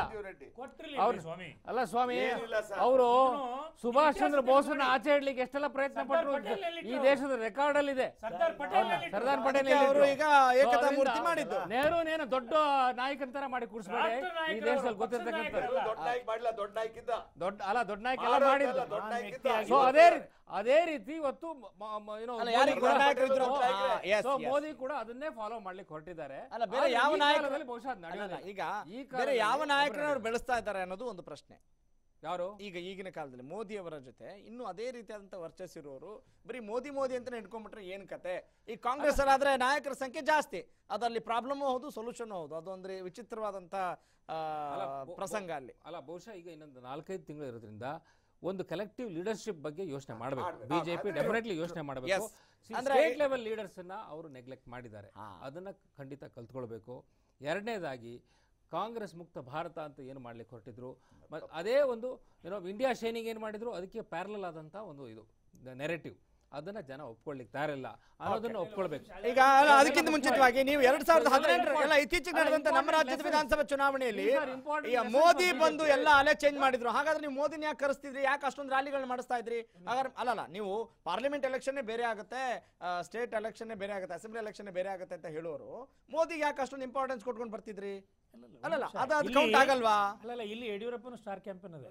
ಅರೆ, ನೀವು ಹಂಗ ಅನ್ಕೊಂಡಿದ್ದೀರಿ. ಆದ್ರೆ ಒಂದು ಸಣ್ಣ ನಿರ್ಧಾರವನ್ನ ಕೈಗೊಳ್ಳಬೇಕಾದ್ರೂ ಕೂಡ ದೂರದಿಂದ ಅಮಿತ್ ಶಾನೇ ಬರಬೇಕಾಗಿತ್ತು. ಮತ್ತು ಇವರು ನಡವಳಿಕೆಗಳನ್ನ ತುಂಬಾ ಟ್ರೋಲ್ ಆಗ್ತಾ ಇದ್ರು. ಯಡಿಯೂರಪ್ಪ ಅವರು ಅಮಿತ್ ಶಾ ಅವ್ರ ಜೊತೆ ಒಬ್ಬ ಹಿರಿಯ ವಯಸ್ಸಿನವರಾದ್ರೂ ಕೂಡ ಹೇಗೆ ನಡ್ಕೊಳ್ತಾ ಇದ್ರು ಅಂದ್ರೆ ಅಷ್ಟೊಂದು ಶರಣಾಗತಿ, ಅದೊಂದು ರೀತಿಯಾದಂತ ಏನು ಅಷ್ಟು ಸಮ್ಮತವಾಗಿರ್ಲಿಲ್ಲ ಅನ್ನೋದ್ರ ಬಗ್ಗೆ ಎಲ್ಲರೂ ನೋಡ್ತಾ ಇದ್ದಾರೆ, ಎಲ್ಲರೂ ಹೇಳಿದ್ದಾರೆ. ನೀವು ಈಗ ಮಾತ್ರ ಚೇಂಜ್ ಆಗುತ್ತೆ ಅಂದ್ರೆ ಹೇಗೆ? ನೋಡಿ, ಈಗ ಅದು ಬಿಡಿ, ಇಂದಿರಾ ಗಾಂಧಿ ಇವತ್ತಿಗೂ ನೋಡ್ತೀವಿ ನಾವು. ಅವರು ಕೂಡ ನಮ್ಮಲ್ಲಿ ಆ ಪದ್ಧತಿ ಇಲ್ಲ. ನಮ್ಮಲ್ಲಿರೋದು ಪಾರ್ಲಿಮೆಂಟರಿ ಬೋರ್ಡ್ ಇದೆ. ಪಾರ್ಲಿಮೆಂಟರಿ ಬೋರ್ಡ್ ಅಲ್ಲಿ 14 ಜನದ ಒಂದು ಮೆಂಬರ್ಶಿಪ್ ಇಡೀ ದೇಶದ್ದು. ಈಗ ಅನಂತ್ ಕುಮಾರ್ ಅದರಲ್ಲಿ ಇದ್ರು. ನಿಮ್ಗೆ ಗೊತ್ತಿರ್ಲಿ, ಕರ್ನಾಟಕದಿಂದ ಮುಂಚೆಯಿಂದನೂ ಪಾರ್ಲಿಮೆಂಟರಿ ಬೋರ್ಡ್ ಅಲ್ಲಿ ನಮ್ ಸೇ ಇದ್ದೇ ಇದೆ. ಯಾವುದೇ ರಾಜ್ಯದ ಟಿಕೆಟ್ ಅನೌನ್ಸ್ಮೆಂಟ್ ಇಂದ ಹಿಡ್ಕೊಂಡು ಆಯಾ ಸ್ಟ್ರಾಟಜಿಯನ್ನು ಮಾಡೋರು ಆಯಾ ರಾಜ್ಯದವರೇ. ಅದಕ್ಕೆ ಅವರು ತಮ್ದೇನಾದ್ರು ಕರೆಕ್ಷನ್ಸ್ ಇದ್ರೆ ಹೇಳ್ತಾರೆ. ಟಿಕೆಟ್ ಫೈನಲೈಸೇಷನ್ ಮಾಡೋದು ಆಸ್ ಎ ನ್ಯಾಷನಲ್ ಪಾರ್ಟಿ. ಇವತ್ತು ದೇವೇಗೌಡರು ಬಿಟ್ಟು ಪಾರ್ಟಿ ಕೊಡ್ತಾ, ರೀಜನಲ್ ಪಾರ್ಟಿ ಆದ್ರೂ ದೇವೇಗೌಡರೇ ರಾಷ್ಟ್ರೀಯ ಅಧ್ಯಕ್ಷರೇ ಟಿಕೆಟ್ ಫೈನಲ್ ಮಾಡೋದು. ಏನು ಕುಮಾರಸ್ವಾಮಿ ಕೊಡ್ತಾರ ಟಿಕೆಟ್ ಅನ್ನ? ಹಾಗೇನೆ ಒಂದ್ ನಿಮಿಷ, ಗಾಂಧಿ ರಾಹುಲ್ ಗಾಂಧಿ ಅವರು ರಾಷ್ಟ್ರೀಯ ಅಧ್ಯಕ್ಷರಾದ್ಮೇಲೆ ಹಿ ಹ್ಯಾಸ್ ಎ ಫೈನಲ್ ಸೇ. ರಾಷ್ಟ್ರೀಯ ಅಧ್ಯಕ್ಷರದೇ ಫೈನಲ್ ಸೇ ಇರೋದು. ಪ್ರತಿಯೊಂದು ರಾಷ್ಟ್ರೀಯ ಪಕ್ಷದ ವ್ಯವಸ್ಥೆ ಅದು. ಪಾರ್ಲಿಮೆಂಟರಿ ಬೋರ್ಡ್ ಹೈಯೆಸ್ಟ್ ಅಥಾರಿಟಿ, ಹಾಗೆ ನಮ್ದು ಇದೆ. ಆದರೆ ಕರ್ನಾಟಕದ ಅಂದ್ರೆ ರೀಜನಲ್ ಪಾರ್ಟಿಗಳು ರೀಜನಲ್ ಸ್ಟೇಟ್ಸ್ ಬಂದಾಗ ಆಯಾ ಸತ್ರಪ್ಸ್ ಏನಿದ್ದಾರೆ, ಆಯಾ ನಮ್ಮ ಪಕ್ಷದ ರಾಜ್ಯ ನಾಯಕರು ಅವ್ರದೇ ಅವ್ರು ಏನು ತೊಗೊಂಬರ್ತಾರೆ ಅಂದ್ರೆ ಕಲೆಕ್ಟಿವ್ ಇಲ್ಲ ಅಂದಾಗ ಸಹಜವಾಗಿ ನನ್ನ ಪ್ರಶ್ನೆ ಇನ್ನು ಎರಡನೇದು ಅವರೊಂದು ನಿಮಿಷ ಬೇರೆ ಆಗುತ್ತೆ ಅಂತ ನಾವು ಹೇಳುವಾಗ ಆಗ ಮೋದಿಯವರ ವರ್ಚಸ್ಸು ಮೋದಿಯವರ ಅಲೆ ಅಂತ ನೀವು ರಾಜ್ಯ 104 ಸೀಟ್ಗಳನ್ನ ತೆಗೆದುಕೊಂಡವ್ರು ಹೇಳುವಾಗ ಈಗ ಯಾಕೆ ಹೇಳಬಾರ್ದು? ಈಗ ವೈಫಲ್ಯ ಆದ್ರೆ ಬೇರೆ ಬೇರೆ ರಾಜ್ಯಗಳಲ್ಲಿ ಅದಕ್ಕೆ ಯಾಕೆ ಮೋದಿ ಕಾರಣ ಅಲ್ಲ ಅಂತ ಹೇಳ್ತೀರಿ ನೀವು? ಸ್ವಾಮಿ, ಮೋದಿ ಒಬ್ಬರೇ ಚುನಾವಣೆ ಮಾಡಿದ್ರೆ ಡೆಫಿನೆಟ್ಲಿ ಅದನ್ನ ಹೇಳ್ತಾ ಇದ್ವಿ.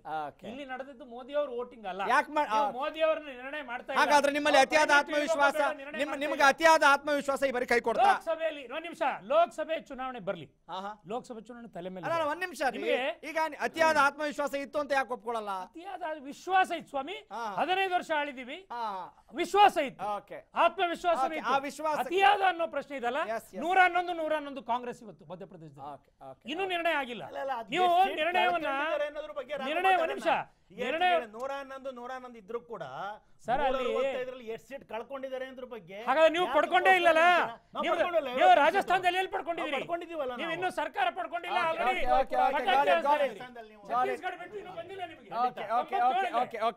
ಅರಗ ಜ್ಞಾನೇಂದ್ರ ಅವರು ಕೂಡ ಇಷ್ಟೊತ್ತು ನಮ್ಮ ಜೊತೆ ಜಾಯ್ನ್ ಆದ್ರು. ಧನ್ಯವಾದ ನಮ್ಮ ಜೊತೆ ಇಷ್ಟೊತ್ತು ಭಾಗಿಯಾಗಿದ್ದಕ್ಕೆ, ನಿಮ್ಮ ಅಭಿಪ್ರಾಯಗಳನ್ನ ತಿಳಿಸಿದ್ದಕ್ಕೆ. ಇನ್ನು ಕಾಂಗ್ರೆಸ್ MLC ರಮೇಶ್ ಅವರು ಕೂಡ ನಮ್ಮ ಜೊತೆ ಜಾಯ್ನ್ ಆಗ್ತಿದ್ದಾರೆ. ಸರ್ ನಮಸ್ಕಾರ. ನಮಸ್ಕಾರ. ಎಸ್ ಎಸ್ ಎಸ್ ರಮೇಶ್ ಅವರೇ, ಹೇಗೆ ತುಂಬಾ ರಾಹುಲ್ ಮೇನಿಯಾ ಶುರುವಾಗಿದೆ ಅಂತ ಭಾವಿಸಬಹುದಾ ಸದ್ಯದ ವಾತಾವರಣವನ್ನು ನೋಡಿದ್ರೆ? ಅಲ್ಲ, ಮೊದಲನೇದಾಗಿ ದೇಶದಲ್ಲಿ ಒಂದು ಬದಲಾವಣೆಯನ್ನ ಜನ ಬಯಸ್ತಾ ಇದ್ದಾರೆ ಅನ್ನೋದು ವೆರಿ ಕ್ಲಿಯರ್ ಆಗಿ ಕಾಣ್ತಾ ಇದೆ. ಓಕೆ, ಇಲ್ಲಿ ರಾಷ್ಟ್ರದ ಎಲ್ಲ ರಾಜ್ಯಗಳಲ್ಲೂ ಚುನಾವಣೆ ಇವತ್ತು ನಡೆದಿಲ್ಲ. ಆದರೂ ಸಹ 5 ರಾಜ್ಯಗಳಲ್ಲಿ ಇವತ್ತು ಅಸೆಂಬ್ಲಿ ಎಲೆಕ್ಷನ್ಸ್ ನಡೆದಿದೆ.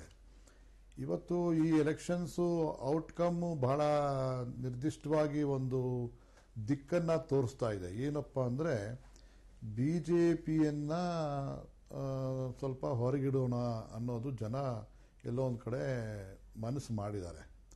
ಕಾರಣ ಇಷ್ಟೇ, ಅಚ್ಚೇ ದಿನ್ ಅಂತೇಳಿ ಜನಗಳಿಗೆ 2014ರಲ್ಲಿ ಅವರು ತೋರಿಸಿದಂಥ ಒಂದು ಸ್ಲೋಗನ್ ಏನಿತ್ತು, ಸಬ್ಕೆ ಸಾಥ್ ಸಬ್ಕಾ ವಿಕಾಸ್ ಅನ್ನೋದನ್ನ ಇಡೀ ದೇಶದಲ್ಲಿ ಹೇಳಿದ್ರು. ಆ ದಿಕ್ಕಿನಲ್ಲಿ ಅವರು ಯಾವುದೇ ರೀತಿಯ ಕಾರ್ಯಗಳು ಮಾಡಿಲ್ಲ. ಅದ್ರ ಜೊತೆಗೆ ರಮೇಶ್ ಅವರ, ಈಗ ಬಿಜೆಪಿ ನಾಯಕರ ವಾದ ಏನು ಅಂತ ಹೇಳಿದ್ರೆ, ಪಾರ್ಲಿಮೆಂಟ್ ಎಲೆಕ್ಷನ್ ಆಗಿದ್ರೆ ಇದು ಕೌಂಟ್ ಆಗ್ತಿತ್ರಿ, ನೀವು ಮೋದಿ ಅವರನ್ನ ಅವಾಗ ನೀವು ಗಣನೆಗೆ ತೆಗೆದುಕೊಳ್ಬಹುದಾಗಿತ್ತು. ಈಗ ಲೋಕಲ್ ಪ್ರಾಬ್ಲಮ್ಸ್ ಗಳಿಗೆ ಸಂಬಂಧಪಟ್ಟ ಹಾಗೆ ಅಲ್ಲಿಯ ಸ್ಥಳೀಯ ಆಡಳಿತದ ವೈಖರಿ ಇಲ್ಲಿ ಗಮನ ಹಾಕಬೇಕಾಗತ್ತೆ. ಯಾಕೆ ನೀವು ಈ ರೀತಿ ಅನಲೈಸ್ ಮಾಡೋದು ಅನ್ನೋ ಒಂದು ಪ್ರಶ್ನೆ ಭಾರತೀಯ ಜನತಾ ಪಕ್ಷದ ವಕ್ತಾರರ ಮಾತು. ನೋಡಿ, ಇವತ್ತು ಒಂದು ರಾಷ್ಟ್ರವನ್ನ ಆಳ್ತಾ ಇರ್ತಕ್ಕಂಥ ಒಂದು ಪಕ್ಷವಾಗಿದೆ ಬಿಜೆಪಿ. ಹೇಳಿದ್ದೇನು, ಕಾಂಗ್ರೆಸ್ ಮುಕ್ತ ಭಾರತ್ ಮಾಡ್ತೀವಿ ಅಂತ. ಅವರು ಆ ದಿಕ್ಕಿನಲ್ಲಿ 2014ರಿಂದ ಬಹಳ ಆ ಕೆಲಸಗಳನ್ನು ಕಾರ್ಯಗಳನ್ನು ಹಮ್ಮಿಕೊಂಡು ಬರ್ತಾ ಇದ್ದಾರೆ. ಆದರೆ ಜನ ಅವ್ರಿಗೆಲ್ಲೋ ಒಂದು ಕಡೆ ವಿರುದ್ಧವಾಗಿ ಹೋಗ್ತಾ ಇದ್ದಾರೆ. ಇವತ್ತು ಏನಾಗ್ತಾ ಇದೆ, ರಾಷ್ಟ್ರದಲ್ಲಿ ಯುವಕರಿಗಿರ್ಬೋದು, ರೈತರಿಗಿರ್ಬೋದು, ಕಾರ್ಮಿಕರಿಗಿರ್ಬೋದು ಮತ್ತು ಬಡ ಜನಗಳಿಗಿರ್ಬೋದು, ಇವರಿಗೆ ಯಾರಿಗೂ ಈ ಸರ್ಕಾರದಿಂದ ಒಂದು ಸವಲತ್ತುಗಳಾಗಲಿ, ಅವರ ಜೀವನದ ಬದುಕನ್ನು ಉತ್ತಮಪಡಿಸ್ತಕ್ಕಂಥ ರೀತಿಯಲ್ಲಿ ಕಾರ್ಯಕ್ರಮಗಳಾಗಲಿ, ಹಣಕಾಸಿನ ಏನು ಆರ್ಥಿಕ ಪರಿಸ್ಥಿತಿಯಲ್ಲಿ ಕಷ್ಟ ಪರಿಸ್ಥಿತಿಯಿಂದ ಆಚೆ ಬರ್ತಕ್ಕಂಥದ್ರಲ್ಲಿ ಅಲ್ಲೆಲ್ಲೂ ಕಾಣ್ತಾ ಇಲ್ಲ. ಹಾಗಾಗಿ ಈ ಒಂದು ಚುನಾವಣೆ 5 ವರ್ಷಕ್ಕಿಂತ 3-4 ತಿಂಗಳಿದೆ. ಯಾರ್ದು? ಮೋದಿಯವರ ಟರ್ಮು. ಈಗ ಮೋದಿಯವರನ್ನ ಒಂದು ಲಿಟ್ಮಸ್ ಒಂದು ಟೆಸ್ಟ್ ಅನ್ನ ಕೊಟ್ಟಿದ್ದಾರೆ ಜನ.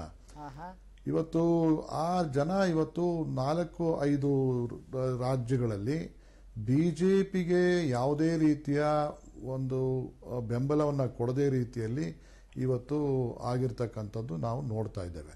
ಓಕೆ ರಮೇಶ್ ಅವರೇ, ಈಗ ನೀವು ಹೇಳ್ತಾ ಇದ್ರಿ ಭಾರತೀಯ ಜನತಾ ಪಕ್ಷದ ವೈಫಲ್ಯಗಳನ್ನು ಹೇಳ್ತಾ ಇದ್ರಿ, ಬೇಸತ್ತು ಕಾಂಗ್ರೆಸ್ಗೆ ವೋಟ್ ಮಾಡಿದ್ದಾರೆ ಅನ್ನುವ ವಾದ ನಿಮ್ಮದಾದರೆ, ಕಾಂಗ್ರೆಸ್ ಅವರು ಏನು ದೇರ್ ಇಸ್ ನೋ ಆಪ್ಷನ್, ಅವಕಾಶ ಇಲ್ಲದೆ ಕಾಂಗ್ರೆಸ್ಗೆ ಓಟ್ ಹಾಕಿದ್ದಾರೆ ಅಂತನಾ ಅಥವಾ ಬೇರೆಯವ್ರ ವೈಫಲ್ಯ ನೋಡಿ ಅಥವಾ ನಿಮ್ಮ ಯಾವ ದೂರದೃಷ್ಟಿಯನ್ನ ಯಾವ ವಿಷನ್ ನೋಡಿ ನಿಮ್ಮ ಯಾವ ಕನಸುಗಳನ್ನ ನೋಡಿ ಯಾವ ಕೊಡುಗೆಗಳನ್ನ ನೋಡಿ ಅವರು ಓಟ್ ಹಾಕಿದ್ದಾರೆ ಮತ್ತು ಮುಂದಿನ ದಿನಗಳಲ್ಲಿ ಹಾಕಬೇಕು ಅನ್ನೋದನ್ನ ನೀವು ಯೋಜನೆಗಳನ್ನ ರೆಡಿ ಮಾಡಿದ್ದೀರಾ ಅನ್ನೋ ಪ್ರಶ್ನೆಯನ್ನು ಕೂಡ ಜನರು ಈ ಮೂಲಕ ಕೇಳ್ತಾ ಇದ್ದಾರೆ.